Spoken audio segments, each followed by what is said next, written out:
Tertúlia. Meu boa tarde aí para todos. Hoje é dia 31 de agosto de 2009, segunda-feira. O verbete é o 1311, em 3 páginas, 43 logias e 7 máximas. Agora, o título, quer dizer, o tema, interpretação seletiva, dentro da hermeneuticologia. A interpretação seletiva é a abordagem técnica monovisual, varejista, incompleta, a apenas determinado texto do trabalho intelectual do autor, sem a cosmovisão da obra ampla, abrangente e integral. A análise pontual, a sutileza intelectual pinçada, a interpretação pontual apenas como aperitivo intelectual, a logicidade da argumentação, a análise pontual correta, a análise pontual tendenciosa, o destaque do pensamento escrito isolado para análise, o destaque de trecho da redação do autor empregado como objetivo anticosmoético, a mutilação do pensamento global do autor, a adaptação espúria do texto alheio, a corrupção do pensamento do autor, a linguagem intencional propositadamente corrompida, a análise ética, a filtragem dos fatos pelos valores pessoais. A frase enfática: a interpretação seletiva ou pontual corre sempre o risco de mutilar o sentido da diretriz fundamental do texto redigido pelo autor, exigindo atenção mais acurada e explicitativa. Você já teve algum texto mal interpretado? A intenção do hermeneuta era positiva? Eu estou falando isso aqui de cátedra, que eu já passei por isso aí, já fui vítima dessas coisas, tudo quanto é jeito. Agora, os blogs da vida estão lá falando besteira sobre a gente, tudo quanto é jeito. Faz parte. Tem Orkut também, assim, tá certo?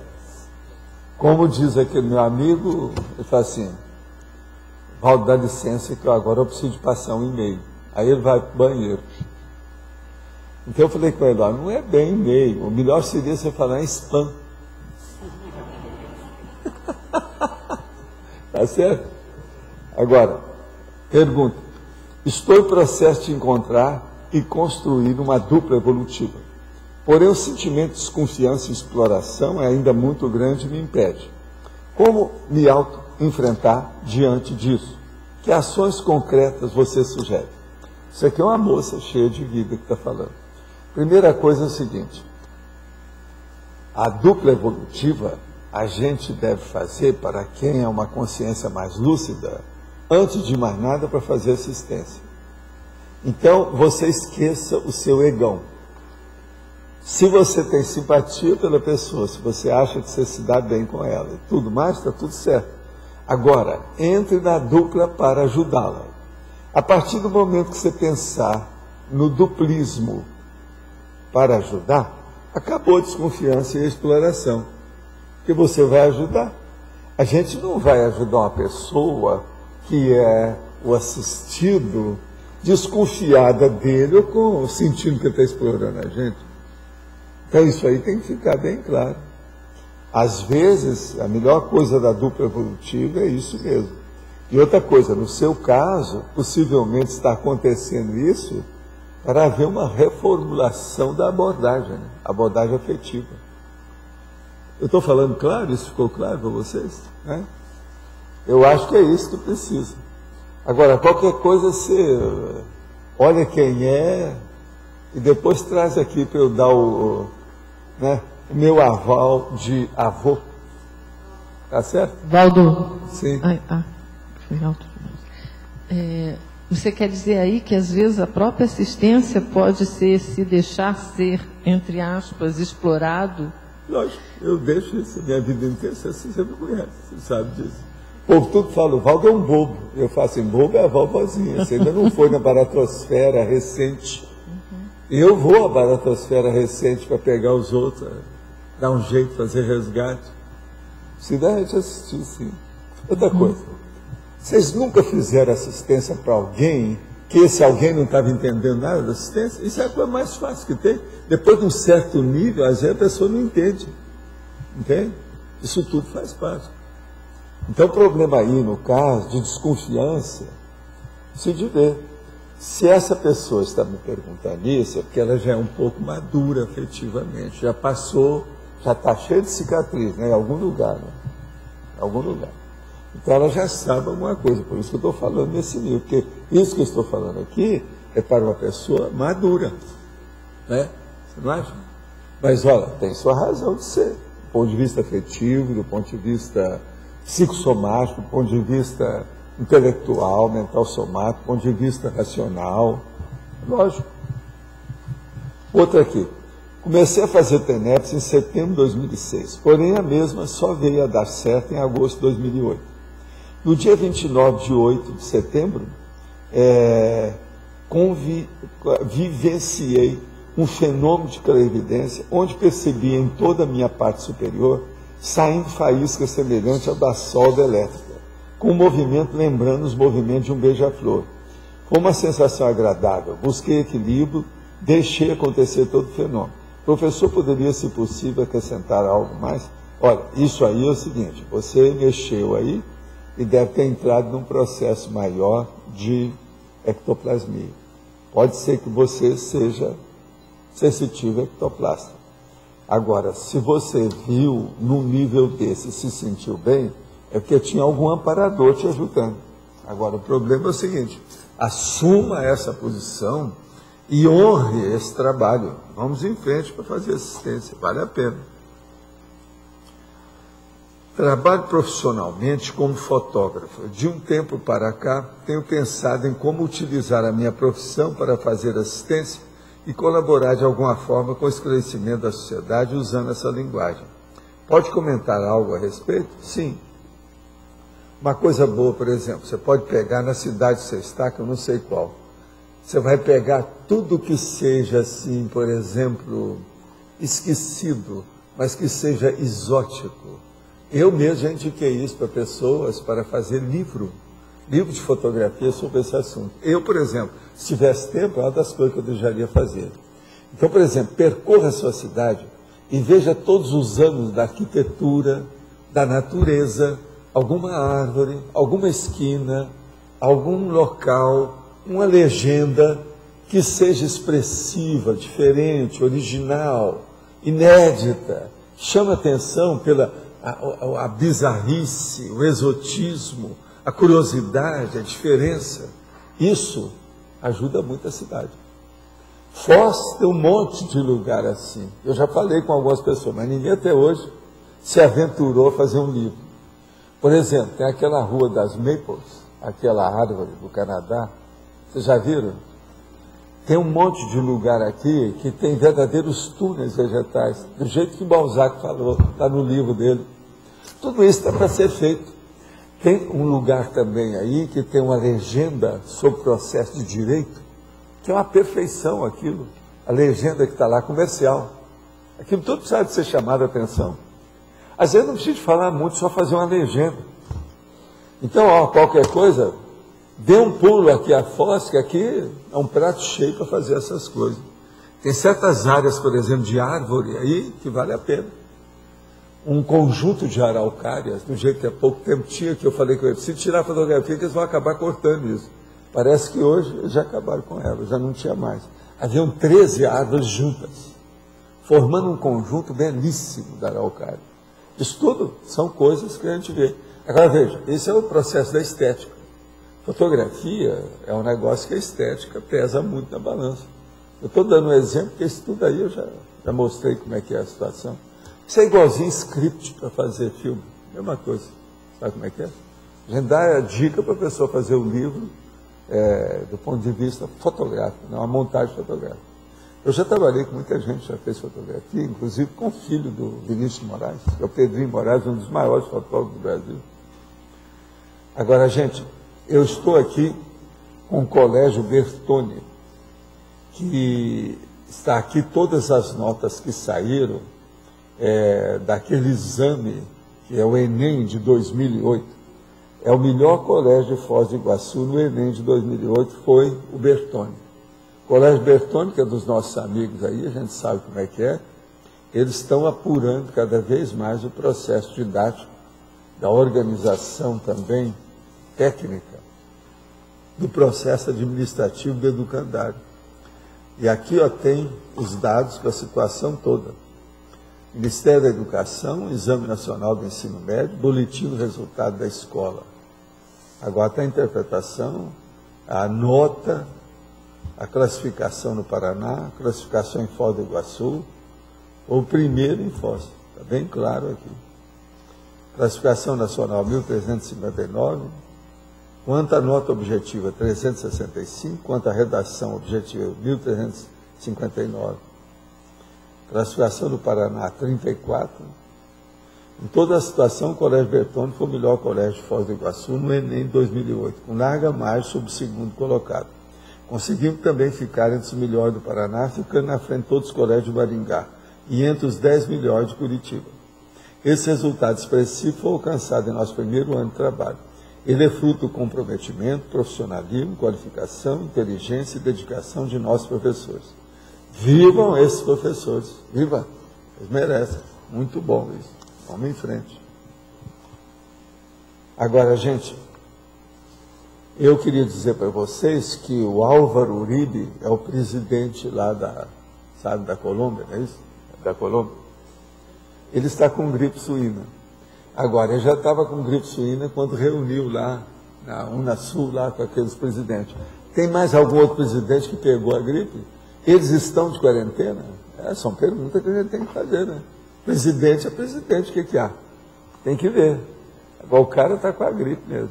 Mas diz que ele não está de quarentena, não. Mas está sob tratamento sério. Apareceu na televisão ele espirrando lá, etc, tal, com dificuldade, tal, tudo isso.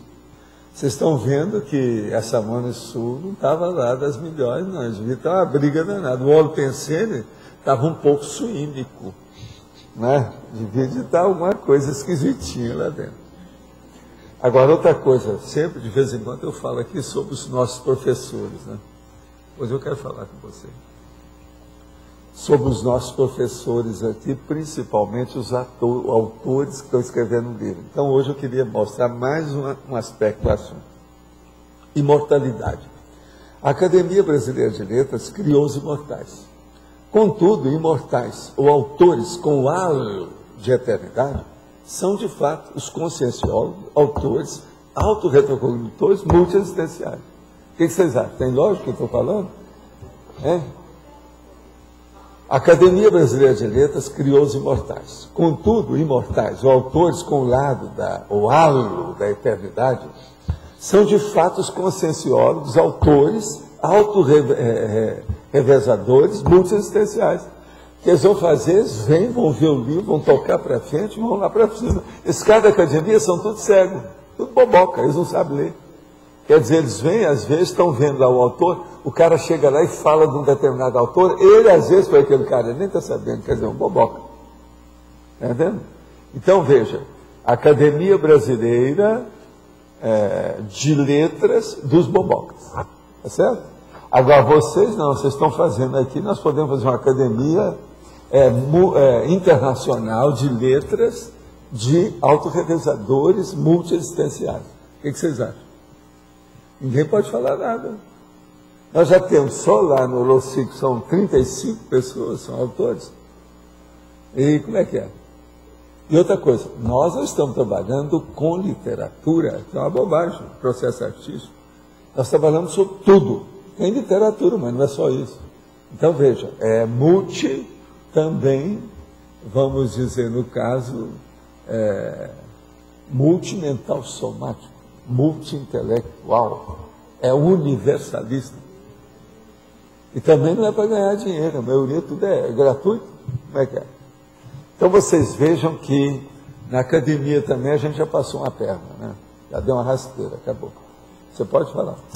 Sr. Valdo, em relação à interpretação seletiva, quando se entende aqui a questão da obra, né, de você ler uma obra parcial ou total do autor, eu queria entender como que fica o fato de nós lermos as obras clássicas de cada autor, né, ou a obra clássica de cada autor, sendo essa representação maior do conjunto das suas obras, porque ninguém lê a obra inteira de um autor, que seria perda de tempo. A gente lê as principais, né, as obras clássicas. Então, isso, haveria algum demérito, algum prejuízo na interpretação? Não, a coisa mais séria é a gente ter honestidade real para quando citar um autor, um trecho, explicar que aquilo é um trecho. E quando for fazer análise de uma obra, falar que está analisando aquela obra, bem claramente. Mas examinar tudo. Porque às vezes a pessoa vê uma parte e não vê a outra. Uma boa parte do povo que faz análise, ou resenha, ou heterocrítica, eles dão o início de um livro, mas não vê até o fim. Às vezes tem uma lacuna enorme, aquilo está sendo explicitado com outro ângulo, outras coisas, logo depois a pessoa não viu. Então o processo da leitura parcial, a semi-leitura técnica, é uma das piores coisas que tem. É onde as pessoas caem de quatro e analisam errado. Aí é que vem o mal entendido, a mala informação, a má interpretação. Então você veja, estudo é um processo de exegética, é de hermenêutica, é da analiticologia. Então a abordagem técnica, até de um processo de leitura, ela exige mesmo um certo gabarito, porque senão cria problema. E esse processo da interpretação seletiva, eu estou usando aqui uma palavra, uma expressão até bacaninha, interpretação seletiva. Mas a maioria do que acontece isso é burrice mesmo, é má interpretação, é apedeutismo, ignorância da pessoa, é aquela pessoa que a gente chama leu pouco. Ele leu pouco, ele não leu tudo. Porque você sabe, fazer interpretação de autores, de outro texto, o negócio, isso não é fácil. É difícil, a pessoa tem que se dedicar àquilo. Todo mundo sabe isso hoje, devido ao processo da expansão da comunicação. Por exemplo, o jornalismo já mostrou isso demais, as mídias todas que existem, tudo é baseado nisso.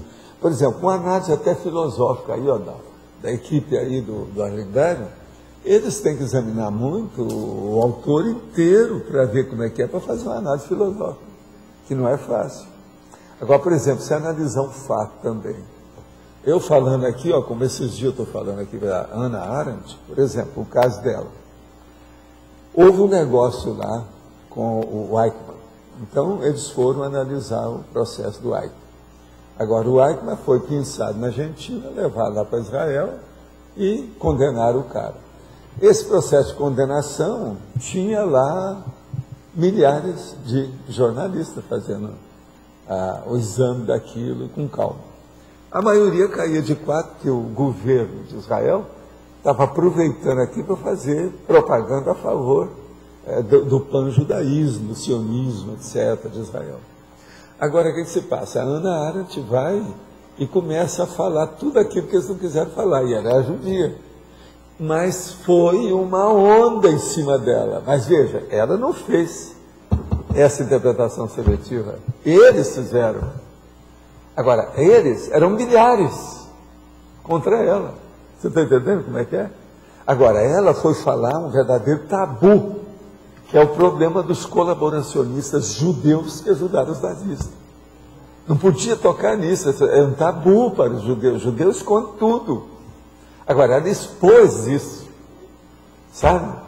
O livro dela começou primeiro, saíram umas reportagens dela no New York Times, que ela mesma estava colaborando. Depois reuniu aquilo em livro. Ela estava até para a Europa. Quando ela chegou em New York, foi ver, tinha lá o apartamento dela, estava cheio de correspondência, até no tempo, de todo mundo querendo acabar com ela. E ela ficou firme, mostrou as coisas com calma. Agora, o que se passa? Todos os autores que conheciam o problema da colaboração dos judeus aos nazistas, eles evitaram tocar no assunto, porque o assunto era tabu. E ela não, ela falou assim, estão fazendo esse julgamento, mas estão esquecendo aí do negócio. Então, ela analisou o Eichmann, analisou os judeus, analisou os alemães, que ela é judia e alemã, entendeu como é que é? Agora, então você veja, interpretação seletiva, não é fácil. Agora, com ela, eles fizeram a interpretação seletiva. A maioria descascou com o processo do livro dela, mas divido aquele ponto. Mas é assim, ela recebeu milhares, você está entendendo, de críticas, de tudo quanto é jeito. O que é bom é que ela estava mais ou menos mulher, filósofa, você pensa bem, você sabe o que é isso, vocês entendem o que é isso, aí, o nosso mulheria aí já sabe dessas coisas. Agora, o que ela não passou? Ela saiu bem, galhardamente da história, faceira, dentro do problema, aguentou bem. Agora, ela viu aquilo e mostrou o que era lá dentro, mas elaborou a situação. Outra coisa, ela cita alguns autores, mas ela não citou todos, porque havia outros autores que mesmo viram o negócio antes dela publicar e falaram assim, cuidado, você vai pegar aí o bicho pelo pescoço, a situação vai ser feia. É muita gente que vem contra você. Ela já tinha umas certas ideias. E esses caras todos examinaram isso, inclusive tem um que morava lá nos Estados Unidos, ainda morava, eu acho que ainda está vivo até agora, que em 2013 já estava vivo. Ele sabia de tudo isso, é um jornalista, pesquisador fora de série. Ele escreveu sobre tudo isso. E ele também combateu Agora, o que se passa? Tudo é um problema de abordagem, sinceridade e transparência. Agora, na questão da seletividade, sempre há o apriorismo embasando, né? A maioria tem que ter algum apriorismo, mas agora veja, nós não podemos apoiar no apriorismo para fazer qualquer coisa. Lógico. Agora, do ponto de vista de argumentação, todo mundo tem que usar algum apriorismo, né? Não tem saída. Dona Valda, eu queria ver se você tem alguma opinião a respeito de algum autor, tirando o seu caso, né, que é o caso que vale a pena com certeza ler todas as obras, mas existe algum outro autor, hoje da história da humanidade, um pensador, o qual se vale a pena a gente ler mais obras além do que a obra clássica deles, quer dizer, ler a obra completa ou ler mais do que se seria recomendado aí em termos de obras clássicas? O problema todo é o seguinte, quando o autor é bom, ele não tem uma obra só. A primeira coisa que você tem que ver é esse aspecto. Ele não tem uma obra-prima apenas. Às vezes é preciso ler mais de uma. Você tem alguma sugestão de a própria Hannah Arendt. São 2 livros que tem que ler dela. Esse aí, ó, o processo do Eichmann, nem não é dos essenciais. Eichmann em Jerusalém é um dos livros. Esse é o que é esse. Agora, o problema dela é o totalitarismo, que é o básico, e tem um outro aí sobre o processo existencial, que é também uma obra... 2 sobre totalitarismo, 2. Não, o totalitarismo é só um. Não, esse tem um que só. Não, isso aí é edição. Agora, a obra dela, com aquelas 3 partes... Eu estou vendo aqui, só em português tem mais de 10 livros dela. Só... Agora, vai lendo os livros aí. Você tem os títulos? Lê. Eu vou te falar qual que é o outro que é considerado também uma obra-prima. A condição humana. Condição humana, é esse. A condição humana. Esse aí é considerado uma obra-prima. Então, veja, o que eu estou falando para você está entendendo? É que, no caso dela, seria bom ler pelo menos esses 2 livros, para você entender o pensamento dela como filósofa, como debatedora de ideias. Do totalitarismo, a origens do totalitarismo. As origens ou a origem do totalitarismo. Origens do totalitarismo. Agora, do Eichmann, tem Eichmann em Jerusalém, agora tem outros, Crises da República. Agora, esse de Jerusalém foi publicado também em português, não foi? Foi, tudo em português. Agora, uma hora você vai arranjar, esse se não tiver lá na holoteca, eu preciso de ver se tem. Eu desejaria juntar, então eu queria fazer umas consultas aí, eu já li alguma coisa dele. Esse aí sobre o... Eichmann em Jerusalém. Eichmann em Jerusalém. Oval. Esse outro. É esse que você fala que ela relatou essa questão da colaboração dos judeus? É nesse livro? Esse é um deles, mas não é só nesse não. Mas esse aí é que deu o galho. O negócio foi sério. Agora, para vocês entenderem isso, é bom ver a francesa lá, a Laura Adler. Para mim, eu chamo ela de Adler, né? Que é francês, né? Não é isso? Laura Adler. Deve ser. Agora, o problema todo que a gente está falando é Lore, quer dizer Laura, né? No caso aí, Adler. Você está entendendo? Essa é que pegou todos esses detalhes e juntou nessas 644 páginas dela. Isso aí é impressionante. Você sabe o título dessa? O título do livro? É esse que eu estou falando aqui todo dia. Eu não vi. Dos Passos de Hannah Arendt. Nos Passos de... A biografia da Hannah Arendt. É a mais séria dela. De tudo que já escreveram a respeito. Agora, ó, essa Adler é de tirar o chapéu, essa mulher. Agora, veja, eu penso que uma pessoa que lê esse livro dela, sobre os passos da Hannah Arendt, vai dar mais valor para ela. Vai dar mais. Agora, eu estou dando esse cartaz todo que a dona apareceu para mim, eu tenho que examinar agora bem esse com calma, eu não estresso. Esse negócio, como é que eu faço? Como é que sai dessa? O que você acha? Eu quero investir, eu quero ver agora as coisas que eu já li dela de muito tempo, quero me atualizar, ver como é que está a situação. Em português aqui ela está ótima, está bem, e está com a nossa turma, então precisa examinar isso aí. Em português aqui, só da Saraiva, tem 15 livros em português, 15. Só da Hannah. Ela escrevia sem parar. O Valdo, você também no lugar para escrever. Você indicou também intelectuais, o Adorno e o Eduardo Said. Tem vários títulos que você indicou para a gente ler também, que são várias obras que trabalham com a intelectualidade. O Adorno e o Eduardo Said, Adorno. Tem outros também. Agora, por exemplo... J. Vasconcelos também, já indiquei. Qual? Gente, é um monte. Aqui, se você quiser depois, a hora que acabar, você vem com o excelentíssimo senhor Fred, para a gente examinar lá no meu camarim técnico, a biblioteca que eu já tenho, que eu vou te mostrar os livros que eu já falei. Você sabe que eu estou guardando esses livros todos separados por aí, por enquanto. Só alguns, quando tem bibliografia, que eu estou levando lá para baixo. Agora, estou guardando por causa disso. Ó. Já valeu a pena guardar. Até agora, eu já consultei umas 3 vezes lá para mostrar para o povo. Porque sai daqui e eu ponho lá. Você está entendendo? Eu tenho um armário lá com material. É uma mini biblioteca, da pequenininha, mas já está crescendo. Agora, a maioria desses livros eu li, a maioria aqui, nesses anos todos. Tem mais um monte lá embaixo que eu andei lendo aqui. Esses livros estão todos aí que você andou lendo? Não, alguns desses estão aqui. Agora, mulheres filósofas só existem... Se vocês quiserem, eu vou lá agora e trago tudo aqui para mostrar para vocês. Vocês querem? Se quiser. Para mim é a coisa mais fácil. O povo é que manda. O meu negócio aqui é o seguinte, eu estou no meu camarim... Bota alguém para pegar você logo. Ô Pedro, vem cá. Eu sou um cara prático, objetivo em cima do lance. Você sabe, né? Não brinca em serviço. Escuta, são os livros que estão dentro da armário, da vida, Agora, Valdo aqui. Sim. Onde é que eu estou? B. Agora, a Hannah Arendt, ela apareceu para você antes ou depois de você começar aí com esse negócio dos judeus? O caso é o seguinte, o problema foi o seguinte, eu já tinha visto a Ana com o nosso povo já há algum tempo, mas via assim, fora do corpo, as coisas e tal. Mas agora, ela apareceu bem, tranquila, e fazendo diálogo telepático comigo sobre as minhas coisas. Por quê? Porque tinham 2 consciências que eu atendi junto com os amparadores, que eu não estava sabendo de onde que apareceu aquilo. Desconfiei só. Logo em seguida ela apareceu para mostrar para mim, foi comigo, está tudo certo, tudo ok.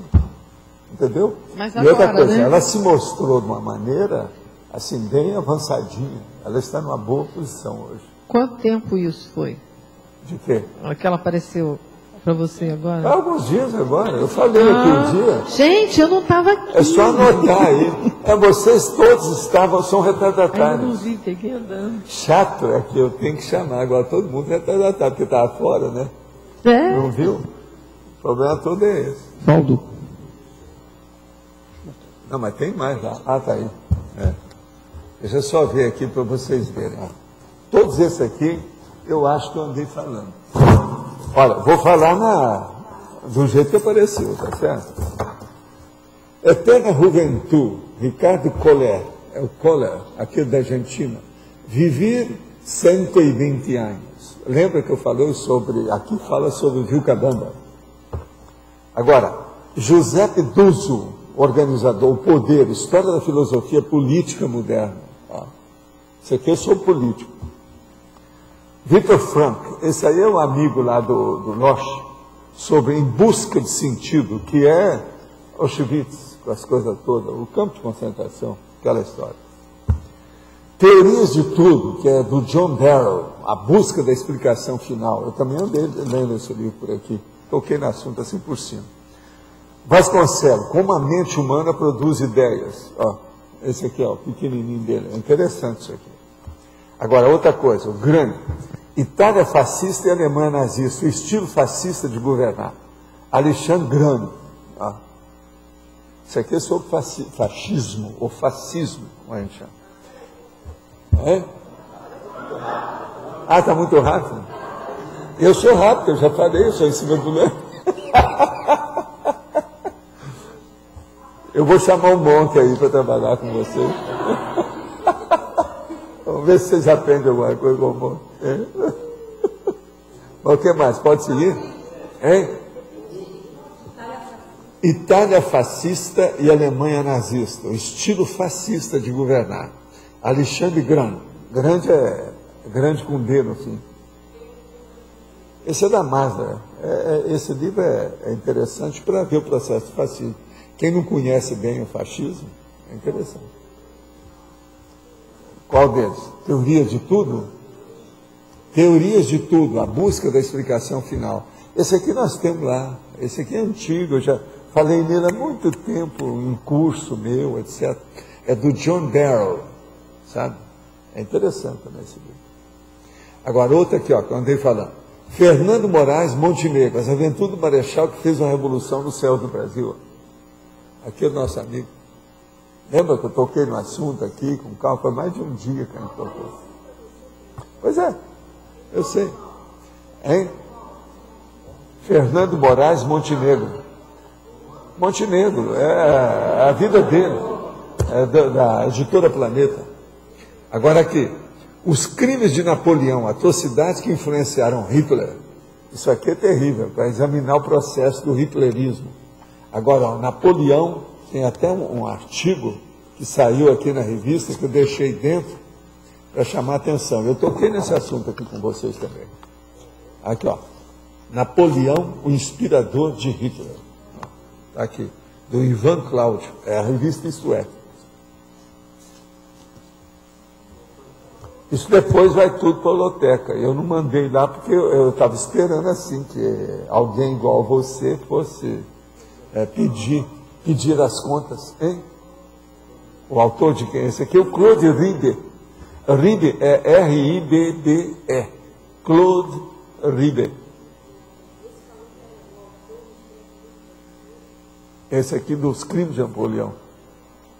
É o Claude Ribbe. As atrocidades que influenciaram Hitler. Agora, Alain Badiou, o ser e o evento. Esse também andei tocando o assunto aqui com vocês. Agora aqui,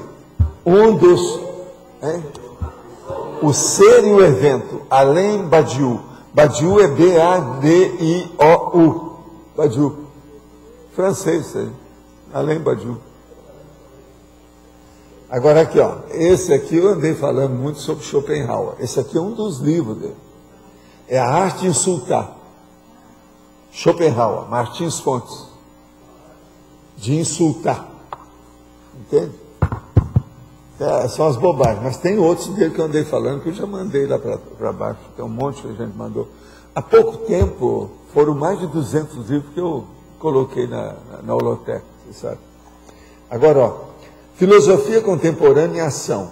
O Avi Carel e David Gamis. Filosofia Contemporânea em Ação. É livro de debate contemporâneo sobre filosofia. Andei falando aqui, eu toquei no assunto aqui com vocês sobre algumas coisas. A filosofia como biologia, etc. Agora, esse aqui eu falei com calma para vocês. Eu fui guarda-costa de Hitler, Rochus Mich. Rochus, é o vermelho, aquele cara. Agora, por aí vocês têm uma ideia. Agora, o mais já foi tudo lá para baixo. Tem alguns que foram lá para baixo que eu ainda não anexei lá na holoteca, não. Tem alguns que estão no meu armário, porque eu estou esperando ir ao holociclo para fazer bibliografia, junto com a Ivone, sabe? Eu até quero saber depois, como é que está lá o holociclo? Você foi lá hoje? Não. Está tudo normal? Então eu vou aparecer lá a qualquer hora aí para me atualizar as fofocas com todo mundo. A Ivone tem aparecido lá? Ah, estava? Eu quero pedir uma série sabe, para bibliografia minha, que acumulou essa temporada. Vocês sabem que ontem eu saí, né? Depois de 2 meses que eu estava enfurnado aqui no bunker. Agora, o que se passa? Lá fora não mudou nada, eu só vi que queimou ali alguma coisa, mas está tudo do mesmo jeito. Agora, eu notei que tem pouca gente. O shopping estava com menos gente que o normal, mas os carros na rua...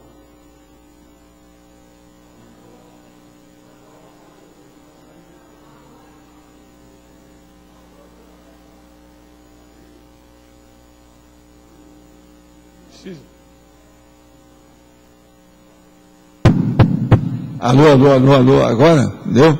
Aí? O livro? Você quer já levar para mim? É uma boa. A vida de vocês é dura. Não, é esses aqui que são os essenciais. Lá dentro tem um monte de coisa. Por exemplo, tem todas a listagem de tudo que a gente falou e tudo que nós temos recebido esses anos todos como questionário, como pergunta. E está na ordem de baixo para cima, sabe como é que é? A ordem de chegada. Agora, eu estou colocando o seguinte, já tem o armário, tem vários degraus, né, aquele negócio. Então, eu estou colocando num que vai enchendo, eu estou pondo. Daqui a pouco já passou de 2 metros de altura dos papéis, das perguntas. Que isso aí, um dia também a gente pode fazer uma pesquisa das perguntas mais comuns que tem, porque está tudo lá. Agora, eu só não tenho feito o seguinte, eu não tenho feito a revisão do texto, que tem muito errinho aí que aparece aqui. Um ou outro, às vezes eu faço, mas às vezes não estão com revisão não, isso precisa de examinar oportunamente. Agora, outra coisa, uma série de recortes, uma série de jornais, uma série de revistas também tem lá dentro. Coisas que eu já falei aqui. Fora isso, tem todas essas comunicações que eu não levei para minhas coisas. Por exemplo, ó, essa que eu falei, Álvaro Uribe, isso vai entrar no local que é da minha redação, de manuscrito. Eu tenho uns montes de manuscrito, de revista, de jornal, disso. Outra coisa, tenta bem dividir lá, que eu já toquei aqui no assunto. Isso também tem lá. Eu já fiz esse camarim aí de propósito, para a gente guardar esse material. Sabe como é que é? Vocês ainda não viram meu camarim, como é que é? Entende? É bem arrumadinho. É num buraco, mas é bem feito. Ok? Valdo. Sim. No Origens do Totalitarismo, a Hannah Arendt, ela faz uma análise, inclusive, da corresponsabilidade dos judeus no processo do Holocausto. Pois é. E ela é uma das poucas que fala a respeito disso, de colocar bem claramente, ela usa o termo corresponsabilidade, inclusive. Pois é, mas agora o problema é o seguinte, aonde deu mais galho isso aí foi no Eichmann. Foi o julgamento do Eichmann.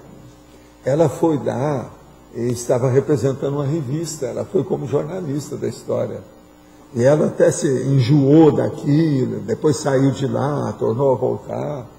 Mas ela depois analisou com um monte de material, as coisas todas que tinha para poder escrever.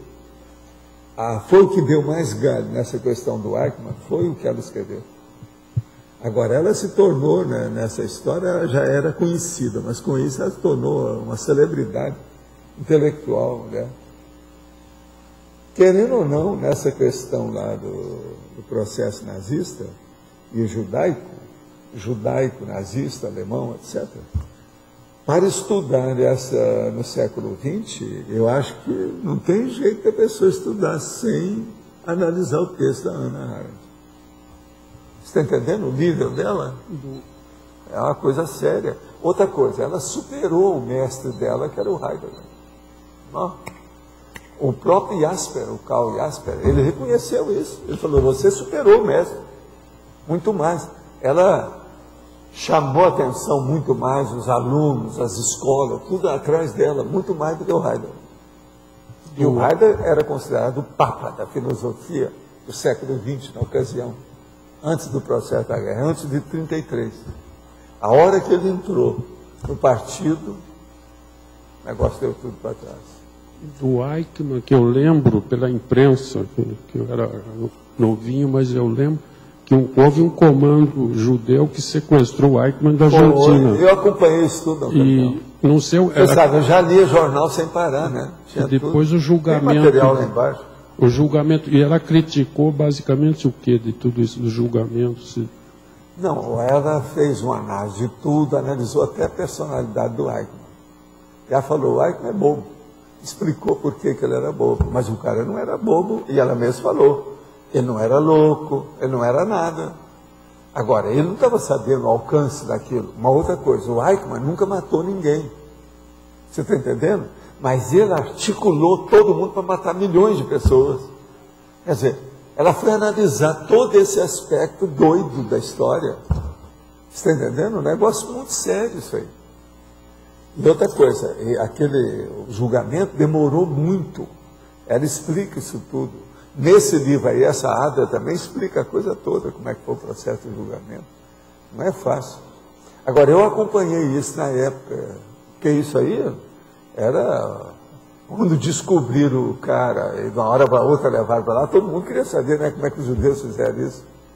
E era a turma de Israel. Esse povo lá de Israel é terrível, arranjar o povo.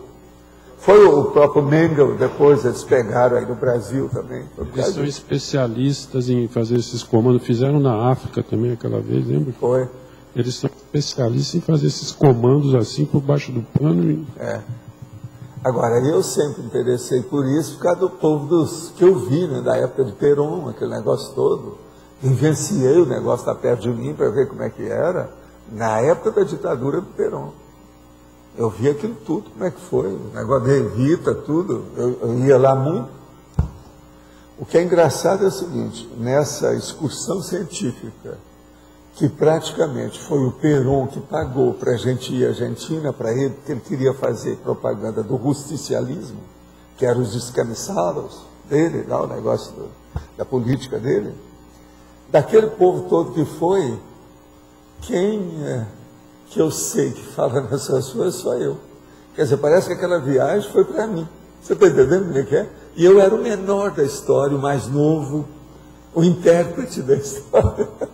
Agora veja bem, eu ser intérprete entre brasileiro e argentino, essa é demais, não é? É dose, não é? Presta atenção. E é o que eu fui fazer lá, era a minha função. Por isso que a gente acompanhou. A partir daquilo eu vi uma opção de coisa, né? E quem tornou a voltar na Argentina, praticamente daquele povo todo, foi só eu. Desde 53 que eu vou à Argentina.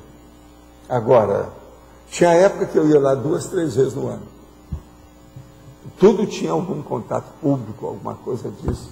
Falei em rádio, televisão, jornal, declaração disso, dei curso, fiz palestra, conferência, publicamos livros, tudo. Vocês pensaram, a gente fez lá. Agora, muitos amigos meus, né? A gente conseguiu lá, tinha muito amigo. E com o processo da gente ter visto essa, vamos dizer, essa base primária do peronismo, isso me deu um certo cachê para poder falar do assunto, porque eu vivi aquilo, eu vi como é que foi. Entende?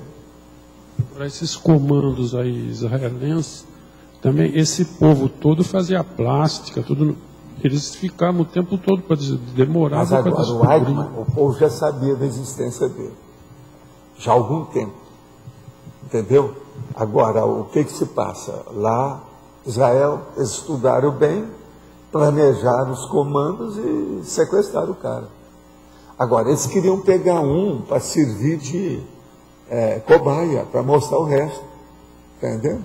Aquilo já tinha passado o tribunal de Nuremberg, os nazistas, todo mundo já tinha sido morto, aquilo que tinha que morrer. Isso foi depois, alguns anos depois. Na Mercedes-Benz da Argentina, esse Eichmann que pegaram, ele trabalhava lá. Agora, ele mudou uma opção de coisa, ele foi para vários lugares, esse Eichmann. Valdo, pode estabelecer uma comparação entre, por exemplo, a Hannah Arendt fez uma aparição para você estudou, mexeu no assunto e tal, e alguns outros consciências fazem alguma aparição e você dá todos esses que fazem eu observo mais. Isso não vem à toa. Você está entendendo? Isso é uma mensagem. Tem sua razão de ser. Então eu procuro averiguar, ciscar, vamos investigar, fazer abordagem, pesquisar. Eu nunca deixo à toa. Agora tem uns que você tem mesmo que tomar atitude, porque o negócio é imediato. Igual que uma vez eu recebi de um amigo meu que eu vi que a gente ajudou a criar uma grande empresa. Ele dessomou e descobriu que o cara estava roubando a empresa. Então ele chegou e falou para mim, assim, vai lá hoje. Ele, assim, praticamente materializado na minha frente. Eu cheguei lá e derricei a madeira no negócio, quase me bateram, né? Eu saí de lá, só me faltaram xingar na minha frente, ao mais quase tudo eles fizeram. Mas eu mostrei o que era. E outra coisa, deu tudo para trás deles lá, devido ao processo do roubo do cara que estava fazendo lá dentro. Agora, o que se passa? Tinha militares no meio. Esse cara era um militar, né? Eu conheci tudo, a família, era meu amigo e tal. E ele viu aquilo depois que ele dessomou. E aquilo ficou como se fosse um erro dele, foi uma incúria, uma negligência, displicência. Ele não viu que o cara estava roubando. A hora que ele foi para fora do corpo, ele viu que estava roubando. Como aquilo interessava milhares de pessoas, porque é uma obra de assistência muito grande, ele falou, não, o jeito, eu vou lá falar com o Valdo. Então apareceu.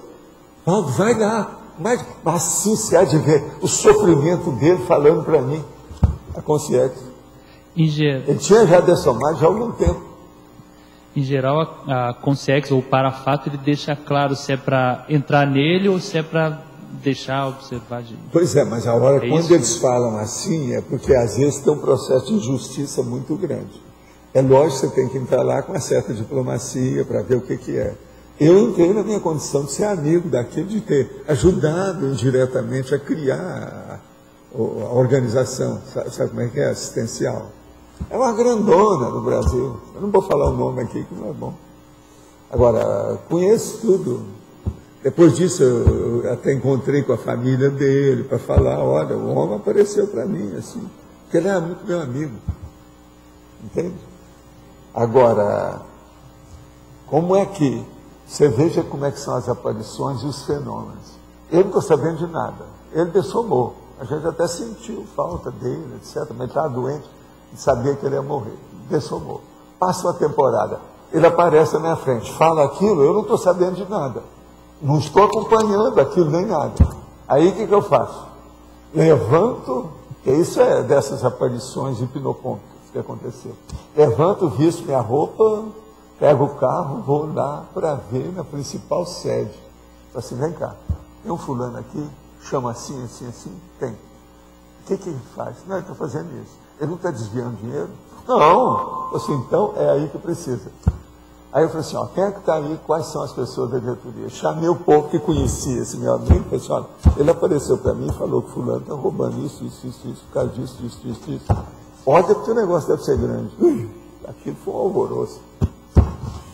Primeiro eles não acreditaram, depois eles averiguaram, ficaram tudo com cara de taxa. Vieram me falar, você tinha razão, vamos estar lá. Então veja, como é que você vai ter algum problema com parafenômeno na hora que você tem barba, cabelo e bigode, você testa tudo, você viu tudo, não tem nada, tudo concreto, entendendo? O parafenômeno é uma beleza nesses casos, não tem jeito. Por exemplo, tem um outro que, sob certo aspecto, é até pior do que esse. Eu estava lá, quando vi que tinha umas consciências, então fui dormir, saí do corpo, apareceram aqueles caras, tudo tipo africano, você está entendendo? Então eu falei assim, não, isso aí deve ser turma da Umbanda ou da Quimbanda, alguma coisa. Eles vieram e falaram assim, nós queremos te pedir. Você vai nesse lugar assim, assim, assim, na rua tal, que tem, tal, você não conhece, mas você vai lá e fala quem você é, que você quer ajudar. E vê o que você pode ajudar.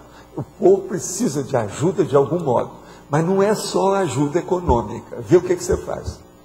Agora veja, aquilo era uma confederação desse povo. Eu fui na sede, a hora que eu cheguei lá, uma confederação dessa turma. Agora, o que se passa? Na hora que eu chego lá, os caras falam assim, não, mas quem é o senhor? Porque olharam o meu jeito, você está entendendo? Eu disse, não, eu sou médico, mas agora eu sou médium, igual muitos de vocês. O problema todo é esse. Agora, já fui médium espírita, muitos anos e tal. Eu tenho até uns livros com Chico Xavier e tal. Então, eu falei assim, mas qual é o seu nome? Aí eu falei meu nome, eu falei assim, não, eu conheço o senhor, eu já vi, eu sei quem é o senhor. Pois é, então, eu vim falar com vocês, porque eu encontrei 3 dos guias de vocês, que vieram me pedir para fazer isso. Como é que está essa situação? Aí teve um desses, pegou até uma cadeira para sentar, mas não é possível. Então quer dizer que eles viram tudo que está acontecendo, viram, eles estão de olho, quero ajudar, agora eu estou aqui para ajudar vocês. Como é que nós vamos fazer isso? O que tem que ajudar aqui? Como é que está essa situação? Aí eu ajudei, depois fiz uma biblioteca, dei para eles, a biblioteca dos livros que eles queriam para ver. E outra coisa, eles queriam saber esse negócio de aparição. E como é que é a projeção? Porque o meu negócio foi, eu conversei e teve a projeção, você está entendendo? Agora, ficaram felicíssimos a hora que me viram. Foi como se eu fosse o Sassá Mutema, salvador da pátria para eles. Aí eu falei, não, mas nós estamos precisando disso, como é que a gente faz? Aí nós fomos entrar. Agora, ali tinha problema de administração, econômico, problema intelectual, coisa administrativa entre eles, tudo eu entrei com calma. Mas a hora que eu entrei com aquilo por cima, desse jeito, por cima, quer dizer, dos bastidores extrativos para cá, eles não podiam deixar de admitir, porque é tudo de terreiro, sabe como é que é, tem cambono no meio, aquele povo todo, e eles eram da diretoria. Agora, eu fui na sede aonde o cara falou, os caras lá eram 13. Em que ano foi isso? Isso faz tempo. Eu estava já, que época que foi? Foi pouco antes de eu fazer, pensar em fazer o Instituto. Foi na época do Centro da Consciência Contínua. Entende? Foi mais ou menos, deve ter sido 83, por aí. Agora, igual isso, é um monte de fato na minha vida, sabe? Desde lá da minha terra. Monte Carmelo, Uberaba, Rio, todo lado, fora do Brasil. Como é que você sabe que tem que agir ou que não tem que agir? Pela energia, eu sinto aquele monte, um banho de energia dos amparadores. Quase sempre o enumerador está aí comigo, vendo as coisas todas, e fala assim, vai lá. Eu sou boneco de recado, né? Menino de recado. Entende? Como é que diz lá? Picão de São Paulo, né? Office boy do Rio, não é isso? Às vezes é preciso ser. Agora, eu chamava o Chico Xavier de detetive do além. Entendeu? Não é medical detective. Não, é detetive do além. Agora, sob certo aspecto, o médium, às vezes é isso. É o que a gente faz, nesse caso aí. Agora, tem vários casos desses. Estou mostrando para vocês esses que a gente pode contar, porque tem uns que eu não posso nem contar, porque já deu tanto galho, ainda tem tanta gente aí envolvida, que fica quieto, não dá certo. Agora, os bastidores da vida, eles estão no processo extrafísico, né? É extrafisicalidade. Se a gente fica sabendo como é que eles olharam de lá para cá, você está na base de tudo, você está vendo nos bastidores mesmo, para o palco da vida humana. Isso é terrível. Aproveitando o gancho aí, chefe, na página 16, na binomiologia, está lá, o binômio, restrição da atenção, focalização e interpretação seletiva. Podia falar um pouquinho disso? O problema é o seguinte, a restrição da atenção, né, ou seja, da focalização, a focagem e a interpretação seletiva. Uma pessoa, por exemplo, a maioria de nós todos, ou a maioria das pessoas, os componentes da humanidade, eles têm dificuldade para a cosmovisão. Então a maioria vê apenas monovisões, ou visões fragmentadas, setorizadas, específicas, como a gente está falando aqui, são pontuais. Eles não têm essa visão do descortino, por exemplo, você que mexe aí com o computador, aquela de muita, tá entendendo, seletividade da história, para ver o problema todo. Então, por exemplo, o cinemascope não é usado. É usado apenas aquela particularidade, ou singularidade, ou especificidade de uma coisinha pequena, quase dentro da nanotecnologia, você está entendendo? Então, isso, às vezes, é o que eu estou falando, binômio, restrição da atenção. Quer dizer, é uma atenção restringida para uma interpretação seletiva. Isso aí tem que juntar uma coisa com outra. Então, por exemplo, você vai analisar uma parte lá daquela foto, ali pequenininha. Você analisa ali primeiro, depois você analisa o conjunto e vê como é que está a situação. Do ponto de vista da interpretação de texto, é a mesma coisa. Nós temos que ver, essa citação sua está em qual capítulo, em qual texto. Então isso é um problema, porque às vezes você afirma alguma coisa no capítulo e aquilo está em desenvolvimento. Lá na frente você vai dar um outro ângulo do assunto. E ali, uma pessoa que viu só aquele primeiro, ela vai ficar com uma interpretação lacunada, fragmentária. Isso aí é que eu acho que é o perigo. Agora veja, muitas dessas pessoas fazem esse erro sem má intenção. Então, é porque leram pouco, é por ignorância mesmo. Você está entendendo? Agora, quando a pessoa faz com má intenção, você vê logo que ela carrega. Porque aí ela já usa um palavreado, um vocabulário, uma terminologia, carregando nas tintas. Já tudo tem tendenciosidade. Você está entendendo como é que é? Você vê direitinho. E essas coisas tem muito. Agora, onde eu vi mais isso foram nas grandes polêmicas dos religiosos. Os espíritas contra os protestantes contra os católicos contra os espíritas. Você está entendendo? Lá embaixo nós também temos uma coleção de polêmicas religiosas para esse negócio. É onde tem mais besteira. Então o cara pega lá uma frase que o cara falou, interpreta aquilo ao modo dele, não é nada daquilo, o objetivo daquilo que a pessoa está falando é outro, mas torce. Agora, os padres são especialistas nisso. Os padres eu lembro do movimento espírita, quantas vezes isso não aconteceu. Naquela ocasião estava aceso ainda cheguei a ver uma série de polêmicas desse povo. Agora eles torcem em tudo, você está entendendo? Vê um ângulo, acabou. Gente, você pegar, por exemplo, você vê um ângulo de uma pessoa, você vê o nariz de uma pessoa, você não viu nada. Você deve ver com calma. Outra coisa, nariz pode ser de muita gente, tem muita gente com nariz parecido. Se for, por exemplo, na China, todo mundo tem small, little nose. Se for na Europa, todo mundo tem big nose. Quer dizer, isso, vamos devagar, mas, por exemplo, na China, é um monte de gente com nariz tudo parecido.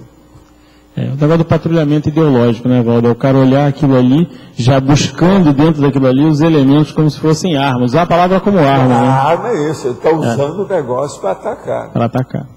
Agora, então, pensar o pensamento de alguém para fazer uma citação é uma coisa.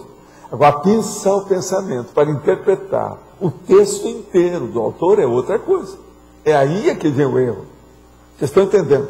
Isso que eu estou falando aqui hoje, gente, em matéria de intelectualidade, esse artigo, esse ensaio que nós estamos falando aqui de interpretação seletiva, é uma das coisas mais sérias que tem. Observa bem o que eu estou falando. Das coisas mais sérias, em matéria de interpretação. Por exemplo, debate público, argumentologia, processo, tudo isso aqui é sério. Eu lembrei agora que na academia tem-se muito também o hábito de... pega o autor e faz a interpretação do autor, evita-se chegar no clássico. A gente entende. Por exemplo, é normal quando a pessoa faz isso para fazer, vamos dizer assim, o enriquecimento da argumentação dele. Então ele pega o autor para mostrar. Se ele fez uma citação correta, tudo bem. Agora, o problema é a hora que ele pega para interpretar, para torcer a situação. Aí já é outra coisa, uma coisa gratuita, errada, anticosmoética, imoral. Quando estava estudando as ciências humanas e na faculdade, tudo, e aí eles começavam a colocar as críticas. Veja, isso aqui é o positivismo cartesiano. Positivismo cartesiano. Aí fui estudar o descarte, mas não é nada disso que eles estão falando, e você fica... Então, agora, tem muita gente que chuta, né? Você tem que mostrar os chutadores, aqueles que chutam em gol. Todos eles estão querendo marcar pênalti. Não quer saber. Chuta que é um negócio. Então, os achistas, eles são do achismo, eles não têm desconfiômetro. Agora, tem uns que, com o passar do tempo, ficam muito óbvios, todo mundo já sabe. Então, ele fica quase sempre desmoralizado com o tempo. Mesmo na universidade, eu já vi gente que ficou totalmente desmoralizada. Depois de certo tempo, qualquer coisa que a pessoa fala, não, isso aí não pega. Ninguém mais levava em consideração. Entende? Porque também, se você começar a assinar embaixo aquilo que uma pessoa falou errado, você também vai para o buraco. A vaca, e vamos dizer, a boiada toda vai para o buraco. Entendeu? Valdo, você falou que o Eichmann não chegou a matar ninguém. Não. Mas tem uma cena do filme A Solução Final, sim, que mostra ele matando um bebê. E segundo o filme, aquilo não foi incluído no julgamento porque a testemunha que viu aquilo já tinha falecido. Tá? Isso aí é exceção. Mas ele falava que não matou ninguém. Ele, pessoalmente, não matou ninguém. Nem viu matar. Porque ele não aparecia nisso. Ele era o chefão do chefão. É aquilo, o capo de tutti capi da máfia nazista. Você está entendendo? Era do grandão. Nessa história da solução final. Que era para acabar com os judeus. Né? Agora, eles queriam acabar, na verdade, eram 12 milhões de judeus. Agora, eles não sabem o número exato de judeus que morreram. Entende? Ninguém sabe, porque a própria Hannah Arendt falou nisso lá no texto dela. Eles falam em 6 milhões, mas ninguém sabe se foi 4 milhões e meio, se foi 6 milhões, ninguém sabe, 5 milhões, ninguém sabe.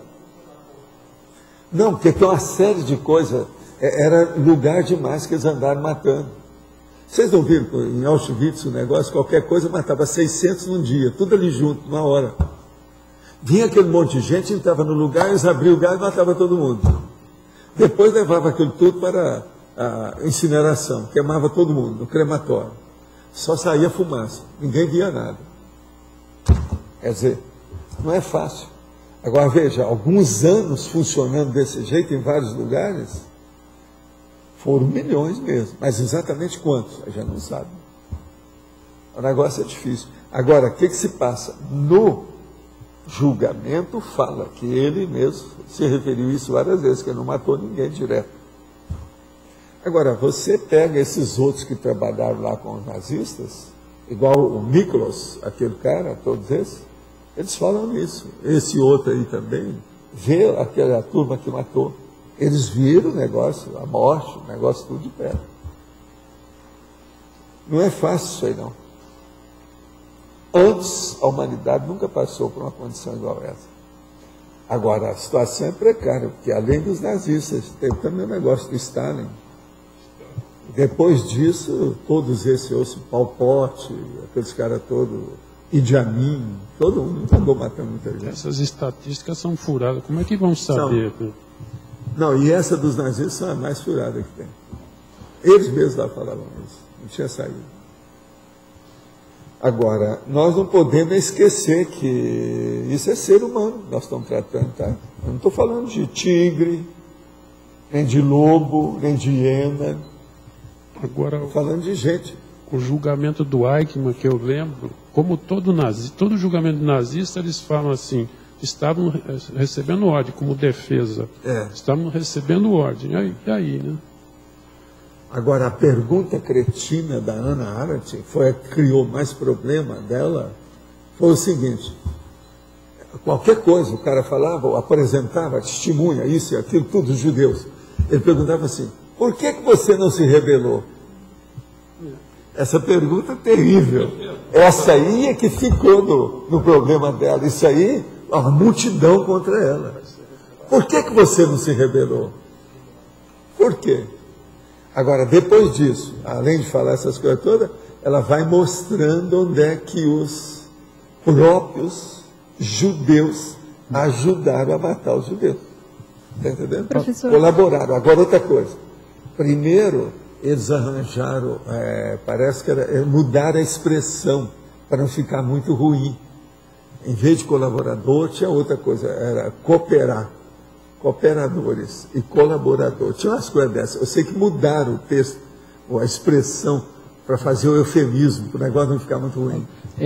Num dos livros, o J. Vasconcelos chega a falar bastante da solidariedade. Essa questão do por que você não se rebelou pode ser uma falta de solidariedade entre vamos dizer, aquele clã, a turma judia, e tal, como é que é?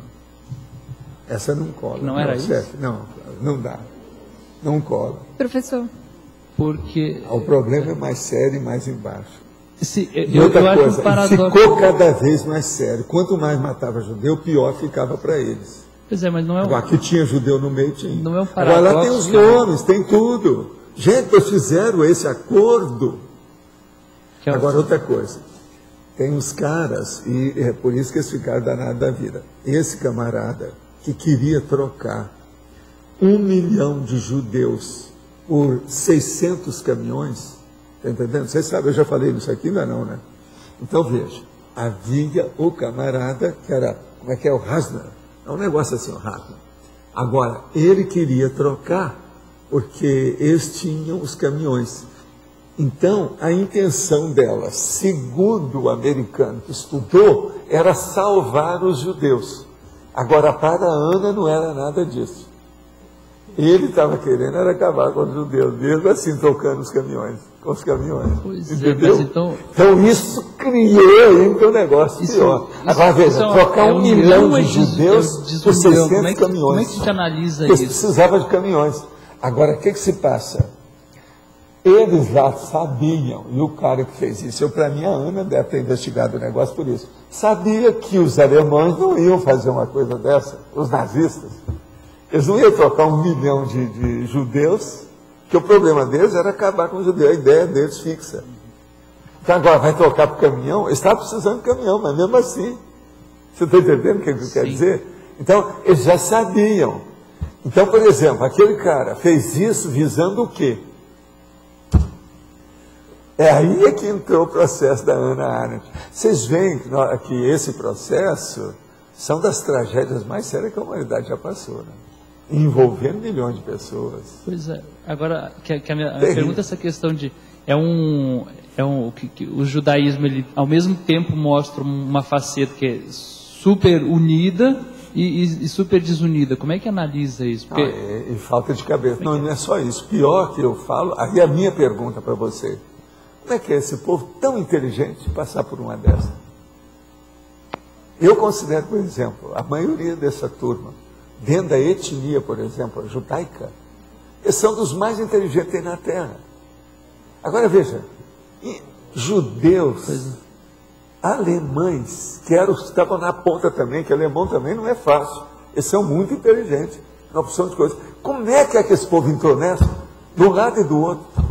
Agora, outra coisa, vocês já ouviram falar nesse negócio da troca de 1 milhão de judeus por 600 caminhões? Isso também é fato, o negócio aconteceu. Lá tem um nome, tem tudo isso, a Adams explica tudo. Mas, Waldo, qual que é a sua hipótese? Por que entraram nessa, com a inteligência toda? Não, eu precisava de estudar mais, eu não dou palpite nisso, eu não sei. O americano lá, o cara lá que estudou muito, que é um sujeito muito sério, pesquisador, rapaz ainda, moço, ele ainda vive ainda. Em 2003 a Ada teve com ele. Ele achava que o cara queria salvar os judeus e não conseguiu fazer. Agora, parece que a Ana Ada era o contrário. Ela achava que aquilo era golpe do cara, está querendo fazer alguma coisa com os judeus. Mas eu pergunto assim, você comentou, por que o povo é tão inteligente, tanto o alemão quanto o judeu, entraram nessa? Pois é. Por que você acha que nessa questão toda do nazismo... coletivo e a coisa a partir do Hitler, que tinha magnetismo, empolgou aquele povo todo, colocou tudo na mão, muito bem entendo. Porque o erro maior aí é mesmo dos alemães em geral, né? O mito da superioridade ariana também deve ter empolgado muita gente, né? Quer dizer, Pois é. Não, aquilo é uma loucura. Agora, quem errou mesmo basicamente por tudo foram os alemães, é lógico, isso aí é básico. Mas, em segundo lugar, os judeus também nessa história. Como é que é isso? Gente, é muito estranho, muito pouca gente dominando milhões e matando todo mundo ali. Tudo assim, sem nada, sem reação, sem nada. As reações que existiram, eles relacionam, muito poucas. Como é que é possível uma coisa dessa? Então, a Hannah Arendt em cima do lance. O cara falava uma coisa assim, por que você não se rebelou? Essa pergunta é terrível. Gente, se o cara está vendo que está todo mundo morrendo, que ele ia acabar de morrer, ele vai deixar inerme, entregar. Como é que é isso? E a legítima defesa não existe? Como é que fica isso? Por quê? Baseado em quê? Quer dizer, tem uma série de condições nessa história. E outra coisa, os que apareceram, alguns reagiram, mas muito pouco, mas muitos também apareceram como colaboracionistas dos nazistas. Como é que vocês explicam isso? Agora veja, a turma não quer que fala nesse acordo, no processo desse Hasner, com o processo de 600 caminhões, o problema da Hannah Arendt, que eles combateram dentro daquela ocasião, mas tem que falar, são os fatos da história. Isso aqui, nós não podemos só meter o pau em alemão, tem que meter o pau no alemão, judeu também, ele está lá no meio, está tudo junto, é tudo errado. Esse filme sobre Auschwitz, os judeus, elevavam os próprios judeus para a Câmara de Gás. Apareceu no filme. Não, mas não é isso, esses livros que eu falei aqui, ó, algum daqueles está falando isso. Tinha gente judeu lá no meio. Só se olhar o sobrenome, você vê logo quem é. Tem um livro desse que faz uma listagem desses judeus. Entendeu? Tem um monte. Agora, de modo geral, Israel só fala sobre o Shoah, que é o processo do sacrifício geral, né? Mas eles não falam nesse aspecto do quinta-colunismo judaico que existiu, do jeito que existiu na França, o Pierre Laval, Pétain, aquele negócio todo. O negócio existiu. Sivaldo, o que eu não compreendo na questão da contra-revolta, né? Quer dizer, a pessoa fazer uma resistência, no saldo, se ela faz a resistência, se o povo faz a resistência e ocorre uma matança muito maior, o saldo não seria negativo? Como é que funciona isso em relação às resistências? Vocês estão vendo que todo mundo ali vai morrer, é que os caras vão continuar vivos? Presta atenção, esse argumento não procede. Mas aí eles, para se salvar, iam ter que matar. Gente, você vai matar? E aí? Mas não vai pegar aqui. Tem lá 500 pessoas, tem 5 caras armados. Ninguém vai reagir? Mas vai ter que matar isso é impossível. Por que é que aconteceu isso? Raciocina. Coloque-se numa posição e depois na outra posição. Como é que é possível? Existem outros exemplos sociopolíticos, né, que envolvem isso, né, que ficaram séculos sem ter essa resistência ou uma resistência. Agora, vocês precisam de ler como é que eram as câmaras de gás e os processos todos para vocês entenderem isso. É muito difícil. Por isso que eu falo, o povo não está sabendo de nada que se passa. Você está vendo? Várias coisas que eu já falei aqui esses dias sobre nazistas, ninguém nunca ouviu falar nisso. Hoje mesmo, estou falando esse negócio de 600 caminhões, alguém ouviu isso? Alguém leu alguma coisa? Está vendo? É isso. É isso aí. Agora, gente, tem neonazista em Curitiba, matando gente.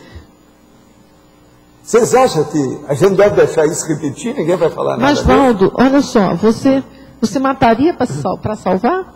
Eu avançaria lá para salvar. São 500 pessoas, um só. Eu ia combinar. Ô, Fred, você pega aquilo, Flávio, você pega isso, pega aquilo lá. Vamos? A hora que eu fizer assim, ó, você entra. Bolas. Qualquer um que viu o filme sabe fazer isso, mano. Que isso? Ô, Valdo. Que isso? Eu ia ficar inerme vendo aquilo tudo acontecer? Adiantava fazer argumentação, conversar naquela história? Eles estão todos seguindo ordem. Vamos dar uma contra-ordem. Vamos segurar os caras. Primeira coisa, gravata em todo mundo.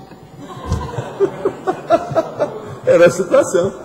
Você vai me dizer, se juntasse 3 ao mesmo tempo, não ia segurar um cara daquele? Mas, Valdo, E saísse tiro, diabo. Agora, fazer tudo ao mesmo tempo não daria certo? Agora, fizeram revolta desse jeito que eu estou falando. Mas mínimas. Isso quer dizer, é uma que devia ser 500, eles fizeram uma. Mas essas umas já são o fato de que realmente funcionaria. Tem o caso lá, os irmãos Polsky, bielorrussos, que se insurgiram lá e salvaram 1.200 judeus lá 1.200 judeus salvaram na floresta. São poucos iguais a eles. Ele salvou 1.200 judeus ao longo da guerra e continuaram vivos. Lá da Alemanha, mesmo nas câmaras de gás, essa da Polônia, etc., teve uma delas também que houve a reação que eles conseguiram. Mas, Valdo, olha só. Outra coisa, muitos deles não conseguiram acabar com tudo, mas anularam ali a coisa toda e caíram fora, fugiram e conseguiram escapar. Só que são 5.000 anos fazendo isso. Eu sei. Isso aí é que eu E sei. esse povo sentindo isso, quer dizer, chega uma hora que... O excelentíssimo senhor, seu caso. Pois é. Eles podiam estar desistindo, já não sabem mais o que fazer. Eu também já estive nessa, eu sei como é que é. Eu estou falando Se nós formos olhar, presta atenção, a multiexistencialidade étnica, todo mundo aqui já foi tudo. Vê se me entende. Então, o que eu estou falando... E isso, Valdo,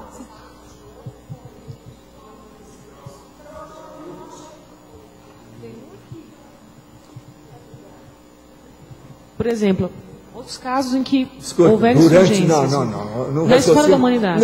Não veja o detalhe. Vamos olhar aquilo que nós estamos falando. Afinal de contas, vamos fazer uma interpretação seletiva. Vamos fazer. Presta atenção. Anos aparecer aquele monte, com trens, aquele negócio todo, tudo encaminhado para queimar os caras. Primeiro não queimava, matava todo mundo com gás. Alguns minutos, todo mundo morria com gás. É o Zyklon, que é o nome dele. Zyklon. Agora, o que se passa? Aquilo é na hora. Depois, eles pegavam isso tudo e colocavam nos fornos crematórios. Acabava com todo mundo. Agora, alguns anos, em muitos lugares, isso aconteceu e eles matando o povo.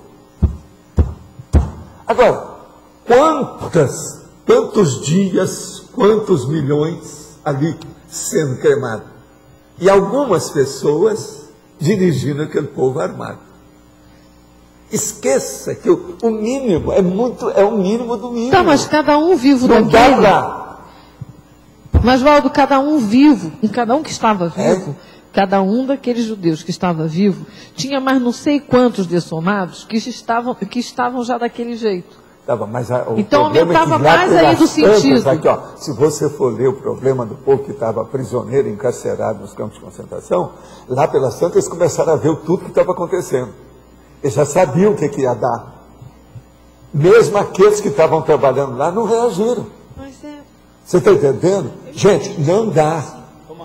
Aqui, eu, por exemplo, não dá para conformar e passar a mão em cima disso. É uma imolação consentida, né? Entregue. É alguma coisa nesse sentido, mas olha, a coisa é séria. Mas, professor Valdo, enfim, é uma das maiores obsessões ou assédios coletivos que a humanidade já passou. Eu nunca vi uma coisa dessa, tanto de um lado como do outro. Eu queria fazer... Outra coisa, eles acabaram mais foi com os ciganos, você sabe, né? Sim. Porque os ciganos eram em menor número, eles mataram muitos ciganos, quase que acabaram mais.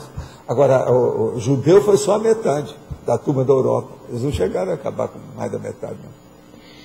Agora, eu posso, assim, pegar um exemplo fora do contexto da Segunda Guerra, dos judeus, por exemplo.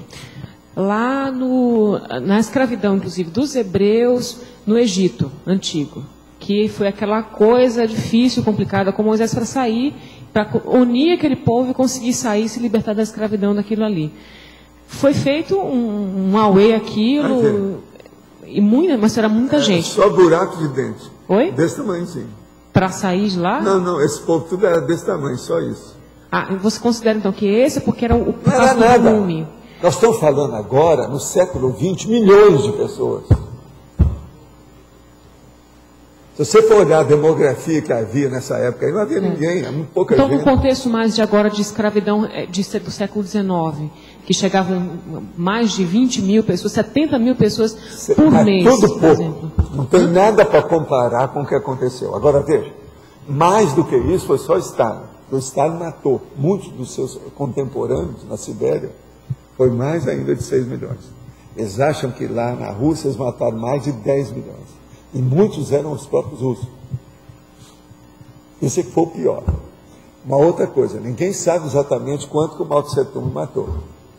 Esse também é um terceiro, que a gente não sabe como é que foi. Essa é a realidade. Agora, século XX não dá para comparar com mais nada. Nunca aconteceu nada desse jeito. Valdo, aqui. No gueto de Varsóvia teve um momento de resistência. Lá que os judeus se rebelaram. Que foi aquela... Não é isso, aquilo lá são os heróis. Eles são considerados até heróis. São considerados. Tem até livro. Eles resistiram mais que o exército francês em relação à invasão da França. Mas tem muitos desses que foram heróis. Mas veja, são chamados heróis. E esses que morreram? São o quê?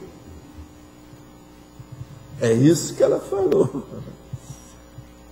O negócio dela é um libelo. Agora, terrível porque, na ocasião, ela tem a autoridade moral, intelectual, profissional, de tudo para tocar no assunto. Estava lá como profissional. Todo mundo achou muito ruim a história, mas ela é fora de série, a mulher. Uma senhora cabeça para ver isso tudo. Aldo, mas e a relação disso, por exemplo, com a depressão? E se eles tinham depressão, estavam com depressão, como é que eles iam? Todos eles tinham depressão, porque a pessoa, o prisioneiro tem sempre. Mas vem cá, por que que uns têm e outros não têm? Por que que é que houve? Não, e por que essa raça, não, por que essa raça toda tem? Mas não, aí o problema todo é examinar isso.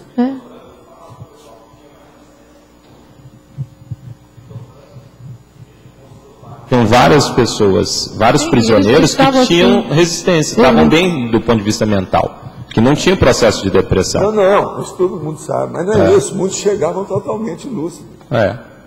Outra coisa, fazia até negócio, porque o judeu é doutor em mercadoria, né? O próprio Vitor Franco é negócio com comida, negócio com cigarro, negócio com isso, com aquilo, todo mundo sabe disso no campo de concentração. Eles têm um monte de livros sobre isso. Agora, por um outro ângulo, se a gente analisar, será que isso não é um mecanismo muito sério de auto-vitimização, que é a contrapartida da lei de Talião, porque o negócio é a vingança? Então, por exemplo, olha a vingança deles, como é que é depois do processo. A primeira coisa que a gente pode perguntar é essa. Havia alguma autoculpa nesses judeus? Isso. Ninguém sabe. Professor. Isso tudo é o que ela levantou e eles não queriam saber disso. É que matou todo mundo é vítima e acabou. Tem que olhar o lado da vítima e esquecer. Na questão do Eichmann, a hora que ela começou a analisar também a figura do Eichmann, eles acharam ruim. Agora, gente, tem que ver o que aconteceu com ela. A situação é impressionante. Isso aí. Não é fácil. Agora aqui, eu e minha dupla estamos passando por uma situação complicada. Estamos juntos há um pouco mais de um ano. Ela é inversora, 24 anos. E eu sou reciclante, 38 anos. A família dela não aceita a nossa união. Além do que eles constituem um grupo karma religioso, umbandistas, onde controlam as vidas uns dos outros. Minha preocupação é evitar todo tipo de conflito para não piorar mais a situação. Porém, ela se sente chantageada e desrespeitada pela forma como eles conduzem as coisas. Ela sempre se sentiu diferente deles. Depois que ela acessou as ideias da conscienciologia, eles pioraram. Eu os coloquei na minha tenebra. Porém, a nossa dúvida é, nos afastar ou tentar o diálogo? O que seria mais eficiente nesse momento? Olha, pelo que eu estou pensando aqui, se afasta. Não está na hora de mexer com isso não. Deixa rodar mais um pouco, talvez vai chegar o momento. Agora o ideal é se afastar. Deixa para lá. Outra coisa. Se ela tem 24 anos, ela é senhora de si mesma, ela não precisa de obedecer a ninguém mais. Ela tem autonomia jurídica, como pessoa física, ela não precisa de nada disso. De modo que cai fora disso. E diminua o contato. Uma outra coisa, se o negócio é muito ruim, muda de cidade. E a hora que muda de cidade, dá um pouco mais de dificuldade para fazer despacho. Entendeu? Ficar na mesma, no mesmo bairro, às vezes, facilita o despacho. Fala-se em liberdade de escolhas, livre-arbítrio, mas como isso se processa se na sociedade e na família existem regras e muitas vezes não se pode fazer escolhas? É o que eu estou falando. Se você tem mais de 21 anos, você tem liberdade de escolha. Esse é o processo. Autonomização, autonomia, uma certa independência, né? Da pessoa física e pessoa jurídica. Aqui outro. Generosidade é uma ação homeostática, portando sua inserção na especialidade da assistenciologia, seria o mais indicado? Sim, até um certo ponto é isso. É da interassistencialidade. Estou pesquisando o tema e queria saber que abordagens seriam mais indicadas. O senhor poderia falar mais sobre a generosidade? Generosidade é uma coisa que vocês devem observar, que eu não uso muito a palavra generoso, generosidade, nem nada disso. Por quê? É igualzinho a palavra tolerância. Quando você é generoso, está mostrando que você é otar. Quando você é tolerante, está mostrando que você é otar. Vocês estão entendendo? E aquela pessoa que você está sendo tolerante, ela é inferior. O generoso, ele é generoso porque tem alguém que está muito necessitado, entregas baratas, eu sou generoso, ou está com isso, ou está com aquilo. Então são palavras que a gente tem que ter cuidado. Quem gosta disso é religioso. Eu, por exemplo, essas expressões eu não uso muito. Tem muitas expressões que eu não uso. Por exemplo, vocês já viram eu falar em desgraça? Eu não falo em desgraça. Eu falo nas 3 graças, 10 graças até que são vocês, etc. Tal. Isso é outra coisa, mas desgraça eu não falo. Você está entendendo? Então, existem certas expressões que não são tabu, elas são burras, não se deve usar, por uma falta de inteligência. Vocês estão entendendo? Estou dando um exemplo do que é. Generosidade é uma coisa positiva, mas é preciso a gente escolher muito a hora que vai falar. Porque senão, você foi tão generoso, ou está sendo generoso. Isso é duro. Vocês já viram. Não é fácil. Agora, o que se fala nisso, por aí afora, é demais. A mesma coisa é caridade. Caridade também é uma palavra difícil. Vocês vão ver que eu uso muito essa palavra. Já no Espiritismo eu já combatia isso. E, no entanto, Allan Kardec fez isso como slogan do Espiritismo. Fora da caridade não há salvação. Quer dizer, jogou tudo no buraco. Melhor seria, então, a intercompreensão? Como é que é? A palavra ideal para se usar no caso da generosidade seria a intercompreensão? Não, a generosidade seria a interassistencialidade, que a pessoa é lúcida, ela sabe o que está fazendo. Ela doa e recebe, né? Então é muito mais do que ser generosa. Ela sabe que ela está dando e está recebendo, que aquilo é importante. A pessoa, por exemplo, vocês vão de convir o seguinte, que em certa situação, quem é mais generoso é aquela pessoa que permite a pessoa dar para ela alguma coisa. Presta atenção. Observa isso. Então a generosidade, a real mesmo, ela tem que ser recíproca, ela é mútua. Há uma mutualidade de reação. Professor, existe alguma relação entre os judeus e o Grey People americano, que é aquela comunidade extrafísica? Ou tem? Tem, por causa do Pentágono. O Pentágono é o ponto de contato deles. O Pentágono é muito delicismo. O delicismo americano, ele é mais, vamos dizer, assulado pelos judeus. É o pan-judaísmo em cima deles. Então, de certa forma, há um certo domínio de judeus nessa... Você observa só esse negócio. Por exemplo, o Bush, com o povo todo, está tudo enrolado ali. Tudo tem judeu atrás. Agora, nessa questão cultural, né, que gerou o processo nazista, vamos dizer assim, ou a influência, teve o aspecto do fechadismo, das mentiras nazistas, também da questão do oportunismo de alguns judeus também. A gente poderia dizer que essas 3 coisas influenciaram no fato dos judeus não terem respondido pela... Não, há uma série de fatores do judeu não responder. Tem muita coisa nisso.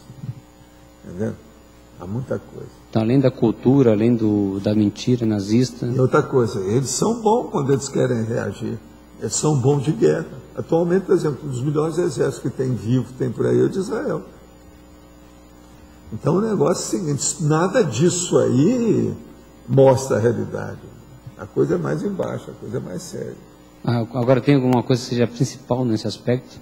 Qual seria a principal questão nesse aspecto de eles não terem reagido? A principal coisa é a baratosfera, né? A loucura desse povo, tudo enrolado, né? De muito tempo, né? Está na cara. De um lado e do outro. Holopensene da loucura. Gente, isso durou vários anos. Pensem bem nisso. É um absurdo. Um massacre uma vez ou outra aí, todo mundo aqui já banalizou, porque isso acontece de vez em quando. Um aqui, outro lá. Agora, durante anos, aquilo ocorrendo, e eles procurando esconder tudo. Agora, muita gente sabia e não falava nada, mesmo do lado da vitimização. O que é isso? Mesmo antes da pessoa chegar lá para morrer, sabiam que ia morrer, porque se vocês olharem lá os livros, a pessoa fala assim, não, ó, aqui vão ver se a gente salva. Em 4 meses, se eu conseguir salvar, eles não vão me matar. Então já tinha o quadro de horário da história toda, como é que era. Isso eu estou falando de quem organizava aquele povo, os prisioneiros. Está entendendo? Era colaborador dos nazistas. Eles já sabiam de tudo, ele mesmo estava em dúvida. O Miklos, esse cara, escreveu tudo isso lá. Agora, uma outra coisa, o judeu procura amenizar a situação, tirar isso tudo do errado. Eles tinham que mostrar a verdade, a realidade, para ver se melhora, mas não vão querer, porque aquilo deve mexer nas tradições deles, mexer na opção de coisa que tem, né? Primeira coisa, judeu não explica tudo que tem, já falei aqui.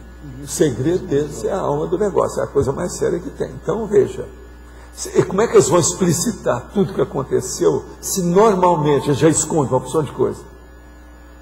Você vai fazer negócio com judeus, judeu é a maior ponto de interrogação. Você nunca vai saber o que é que está se passando. Geral, não tem jeito. Isso é a técnica comercial, mercantilista que eles têm. Entende? Por exemplo, você não fica pensando nessas crises, por exemplo, de Wall Street. Tem tudo judeu lá no meio. É óbvio. Estados Unidos, New York. Entendeu? Wall Street é New York. Eu quero lembrar para vocês, é New York. Valdo, aqui. Uma das coisas que fica claro no livro, né, sobre o julgamento, é que ele se enrolou quando ele disse que nunca tinha matado ninguém, mas, no entanto, ele foi até o campo de concentração e ele não viu pessoas mortas, mas ele viu os fornos, ele viu tudo isso. Dá licença, não, eu li no livro que sim. Nada disso interessa. Então, isso que foi o que pegou ele. Não, deixa eu só te falar uma coisa. O homem estava consciente do trabalho final. Ele entrou lá para fazer uma solução final. Você sabe o que é que deu mais força para ele? Não foi nada disso. Que eles fizeram uma grande assembleia para chegar à solução final. E não teve nenhuma pessoa lá que reclamou. Então ele falou assim, não, aí a minha consciência está tranquila. Se ninguém aqui falou, todo mundo está de acordo em matar esse povo todo, então não tem nada. Não sou eu que ele falou isso lá depois, lá no tribunal. Agora veja, isso é que é o pior da história. Quantos não estavam ali? Lá ela fala, tem a reunião, como é que foi, o povo que compareceu naquilo, tem documento disso tudo. E da preocupação então, dele veja, de excluir. Ele era consciente, quer dizer, em bom português, vamos fazer a síntese dessa história. Nem os alemães nazistas, e uma boa parte, infelizmente, dessas vítimas judias, não tinha consciência de coisa nenhuma. Quer dizer, não havia cosmoética aqui dentro, não havia moral aqui dentro. Tanto de um lado quanto do outro. Senão isso não poderia ter acontecido. Presta atenção, se você estivesse lá como vítima, você vai vendo que está todo mundo morrendo. Você ia reagir, não é por causa da sua vida. Se você tivesse moral, consciência da história, está lá consciente, você ia defender também por causa dos outros. Isso aqui vai continuar até quando? Tem que parar com isso. Você está entendendo o que eu quero dizer com isso? Presta atenção. Agora, a Hannah Arendt, ela viu isso até um certo ponto, mas é que você sabe, esse assunto é controvertível mesmo. O povo tinha que dar em cima dela. Agora, eu vou contar um caso para vocês sobre ela que eu ainda não contei, porque já que vocês não estão sabendo nada disso, eu estou falando que ela apareceu, esse negócio todo. Vocês sabem que na minha vida eu tive um acidente, que eu estava trabalhando no negócio, aconteceu que eu não tive motivo nenhum daquilo acontecer comigo. Nem o motorista que estava comigo. Eu entrei em coma, fiquei uma semana de coma, fui atirado a vários metros de distância, rachou minha cabeça toda. Eu já falei isso aqui para vocês. Isso foi em 1970, faz 39 anos. Agora, veja, Eu estava fazendo um trabalho e ia entrar num negócio ainda maior, logo em seguida. Aquilo foi como se eu tivesse pago um pedaço, alguma coisa. Nós já falamos isso aqui, gente. Agora vamos a Hannah Arendt. Ela estava em New York, ela fazia a mesma coisa que eu. Quer dizer, eu fazia a mesma coisa que ela. Eu não sabia que ela fazia isso. Quer dizer, ela estava como motorista e escrevendo sem parar atrás no carro. Veio um caminhão, bateu em cima do táxi que ela estava escrevendo. Ela estava lendo na hora, nem viu o que aconteceu. Foi um acidente pavoroso, entendeu? Deu concussão cerebral, quebrou 9 costelas dela, para vocês terem uma ideia, escoriação no corpo todo, entende? Agora veja, ela estava mexendo com isso. Vocês estão começando a entender a situação? Estão vendo? Tudo é o pedágio. Eu olhei aquilo lá e falei assim, coitada, a Adler não sabe desse negócio de pedágio. Se soubesse, ela ia colocar nesse capítulo do acidente dela. Explicar tudo como é que foi. Agora, a Hannah conseguiu escapar do acidente, saiu bem, ficou em hospital. Eles falam lá até o hospital que ela ficou, a situação. Outra coisa, existe lá um local lá de documentação que tem todos os dados da ficha dela, o que aconteceu com ela. A Adler foi lá, examinou tudo, pedaço por pedaço. Pôde ver tudo que aconteceu com ela no acidente. Agora, o acidente praticamente quase acabou com ela.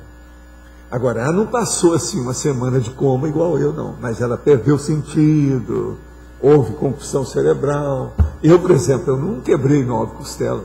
Quer dizer, em matéria de costela eu sou bom, agora de cabeça não. Entendeu? Minhas costelas aguentaram.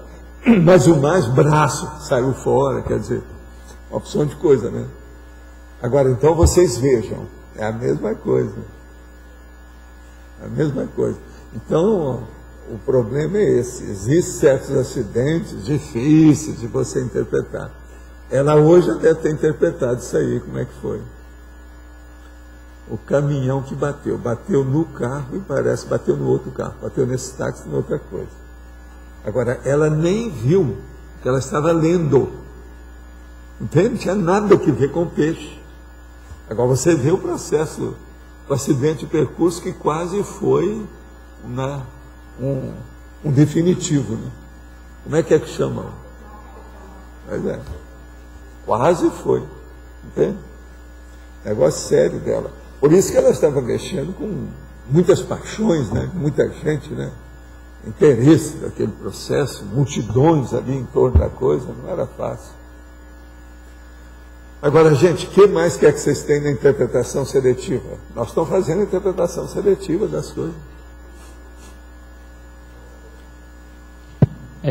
Quando que você considera, num assunto que você está estudando, que já atingiu uma cosmovisão razoável, adequada para aquele nível? Né? A hora que eu começo a ver todos os dados novos que eu recolho, não tem novidade nenhuma, está tudo repetitivo. A hora que começa a repetir tudo, repetir, não tem mais jeito. Você já analisou então, você queimou toda a área, ciscou o galinheiro inteiro, não tem mais nada. Quando é assim, já está na hora de tomar uma atitude. Agora, ó, sempre é bom ir até o finzinho, procurar no fim do mundo, do jeito que eu fiz. Eu fiz assim com a opção de coisa. Você veja, eu fui até a Europa, fiz uma viagem de propósito, passei uma semana em Verona só para isso.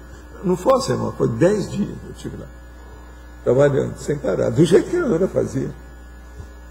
Meus negócios, por exemplo, de deixar de dirigir o carro para fazer o escritório dentro do meu carro, ela fazia a mesma coisa, porque aonde ela ia, estava lendo e escrevendo, qualquer lugar.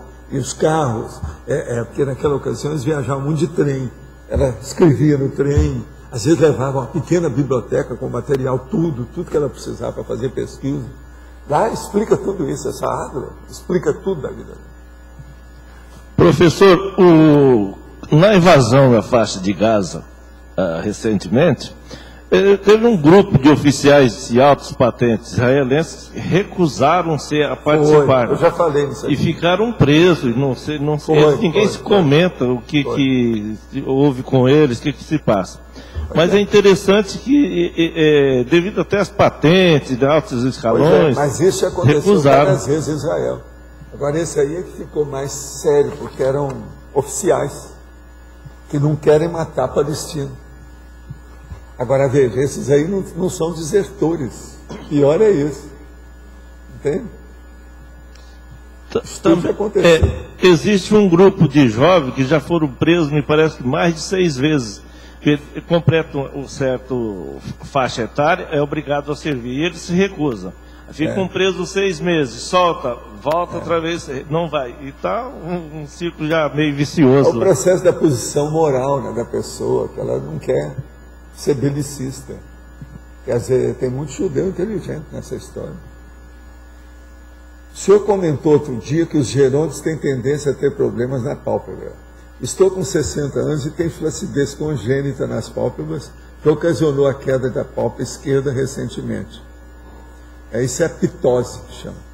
Fui em 2 oftalmologistas. Um disse que a operação plástica corretiva resolveria o problema. O outro disse que a plástica só melhoraria a aparência, mas não haveria correção para a parte interna da pálpebra, canal lacrimal, etc. Meu olho esquerdo está sendo vermelho e sou obrigado a usar colírio o tempo todo, além de ter perdido muito da acuidade da vista esquerda. Já que o professor fez cosmetria, poderia dizer algo? Olha, eu acho que se tem jeito de melhorar, mesmo que seja uma parte dos seus olhos, vale a pena fazer. Você de ver o percentual, né, de resultado disso. Agora, vale a pena fazer, se o seu negócio tem teto sempre com problema, você está falando que o seu olho está sempre assim, vale a pena. Isso não é plástica, é estética, isso é reparadora. Então isso não é cosmetria, não. Isso aí é terapêutica. Eu estou confundindo tudo aqui. O negócio é a seu favor. Não tem beleza nisso, não. Eu estou pensando aqui, estética, vocês viram bem como é que é? Isso não é estética, não é cosmetria. O processo aqui é terapia. Isso é tratamento. É uma cirurgia plástica reparadora. É para reparar uma função. Então vale a pena, pensa bem nessa história. Agora, o canal lacrimal, essa coisa toda, isso aí tem que examinar, né, para ver como é que foi a parte interna. Uma outra coisa, só para sugerir a você, que tal você ouvir uma terceira opinião? Às vezes vale a pena. Que tal olhar, né, um terceiro especialista e ver o que é que ele acha? Às vezes tem algum recurso mais avançado dentro da oftalmologia, isso tem crescido muito ultimamente. Esses aparelhos todos que tem, né, tem muita cirurgia nova agora, vale a pena ver. Vale a pena. Hein?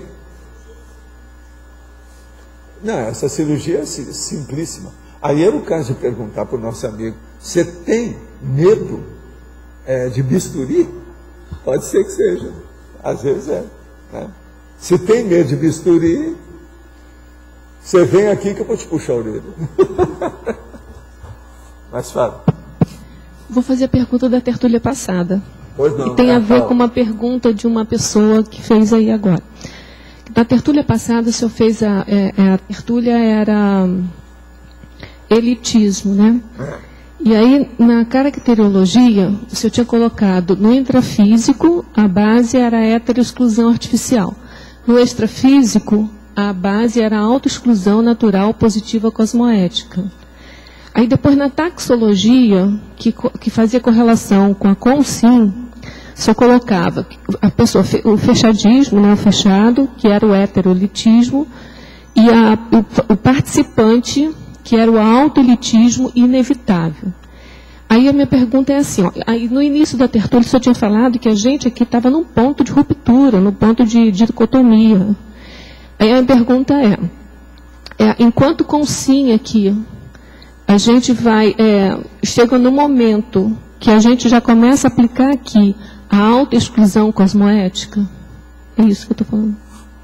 Porque essa autoexclusão cosmoética é no extrafísico. Mas agora eu queria entender isso. E como é que se faz isso? A lucidez, ela pode ser nessa dimensão ou pode ser na outra. Lucidez. Pense em lucidez.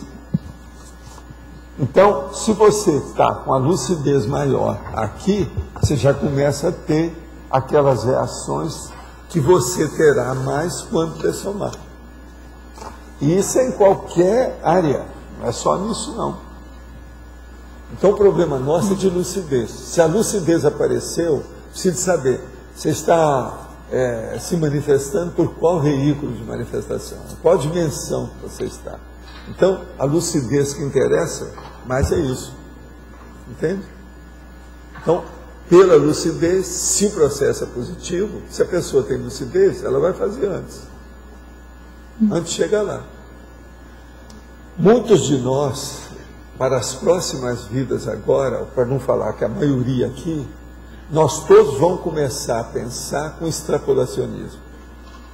Então, em vez de ser apenas consim pré-cerimônia, nós vamos começar a ser, nas próximas vidas, já consim sempre consciente, consim teleguiada, consim evolucióloga, em muitas das nossas reações.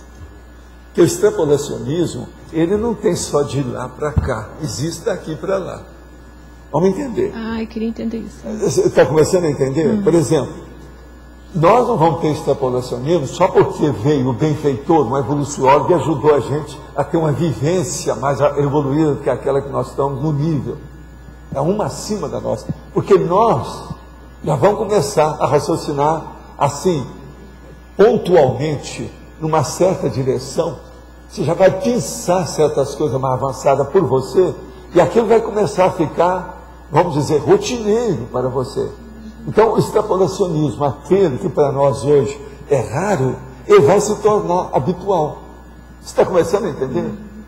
Então, pensa bem, esse nível é que importa. Agora, veja, esse é o resultado melhor de tudo que eu faço na minha vida.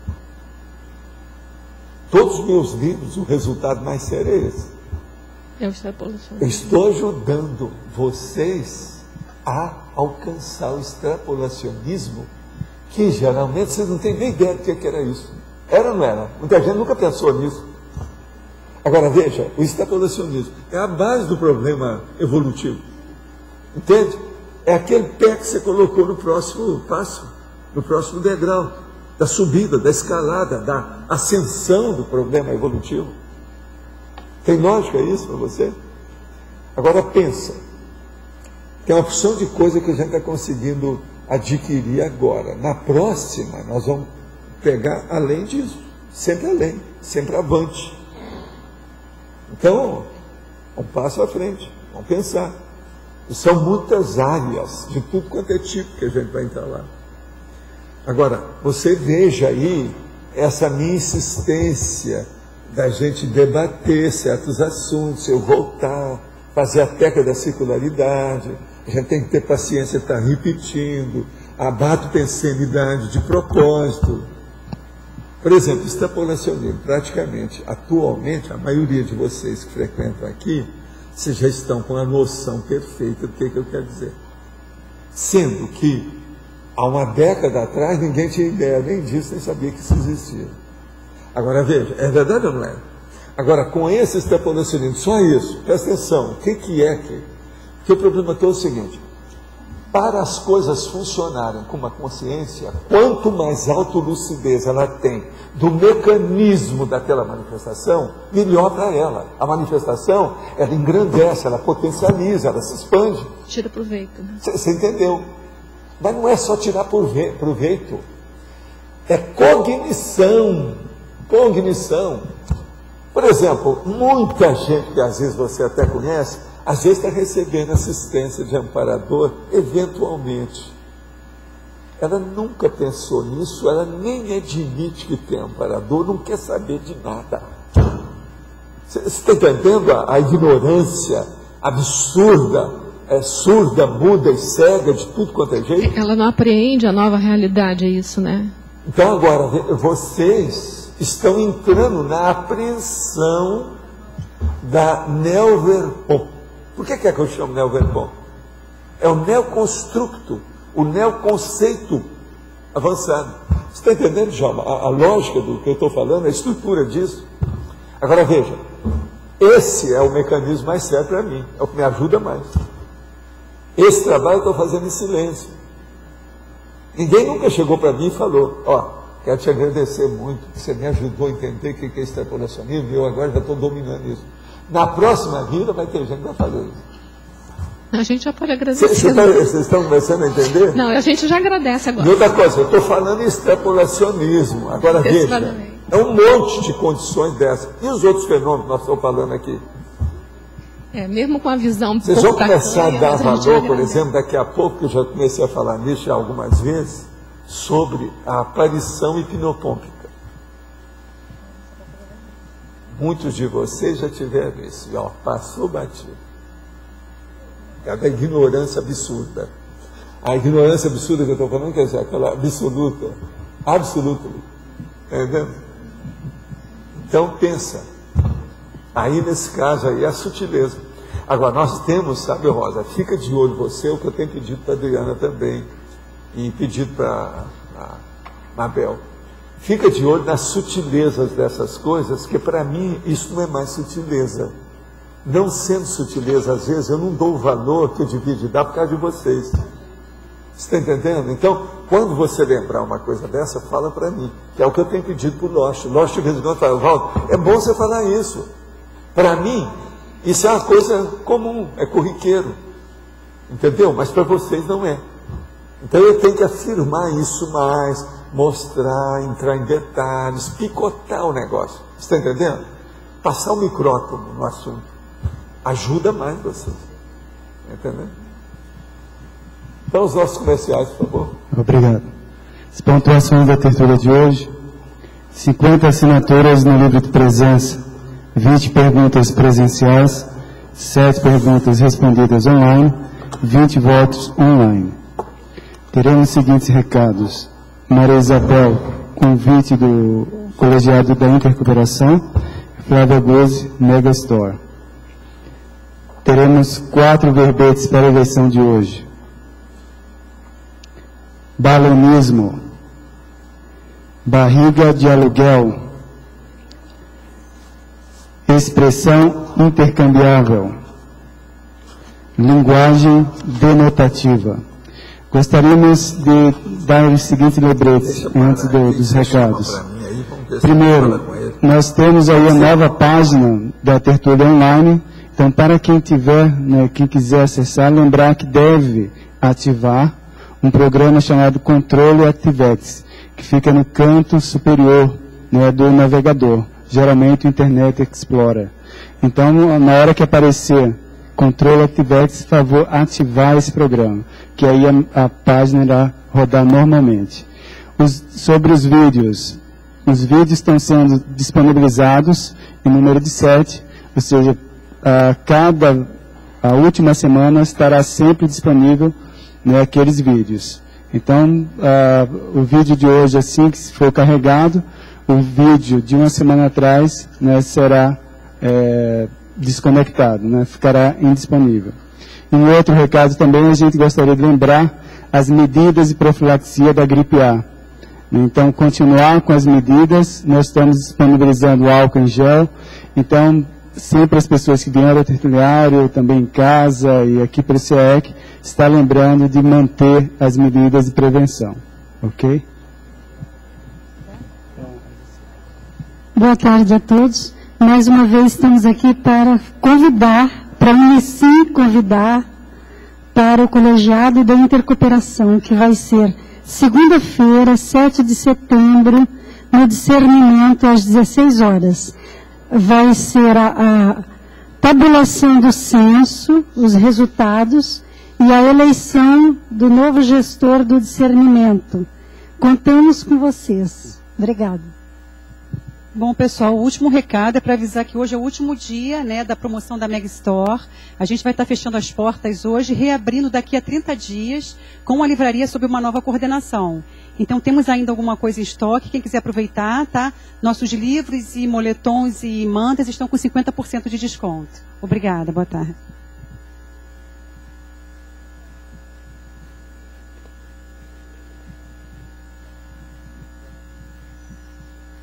Para amanhã, teremos o verbete linguagem denotativa. Ganhou com 12 votos. Obrigado, uma boa tarde e até amanhã.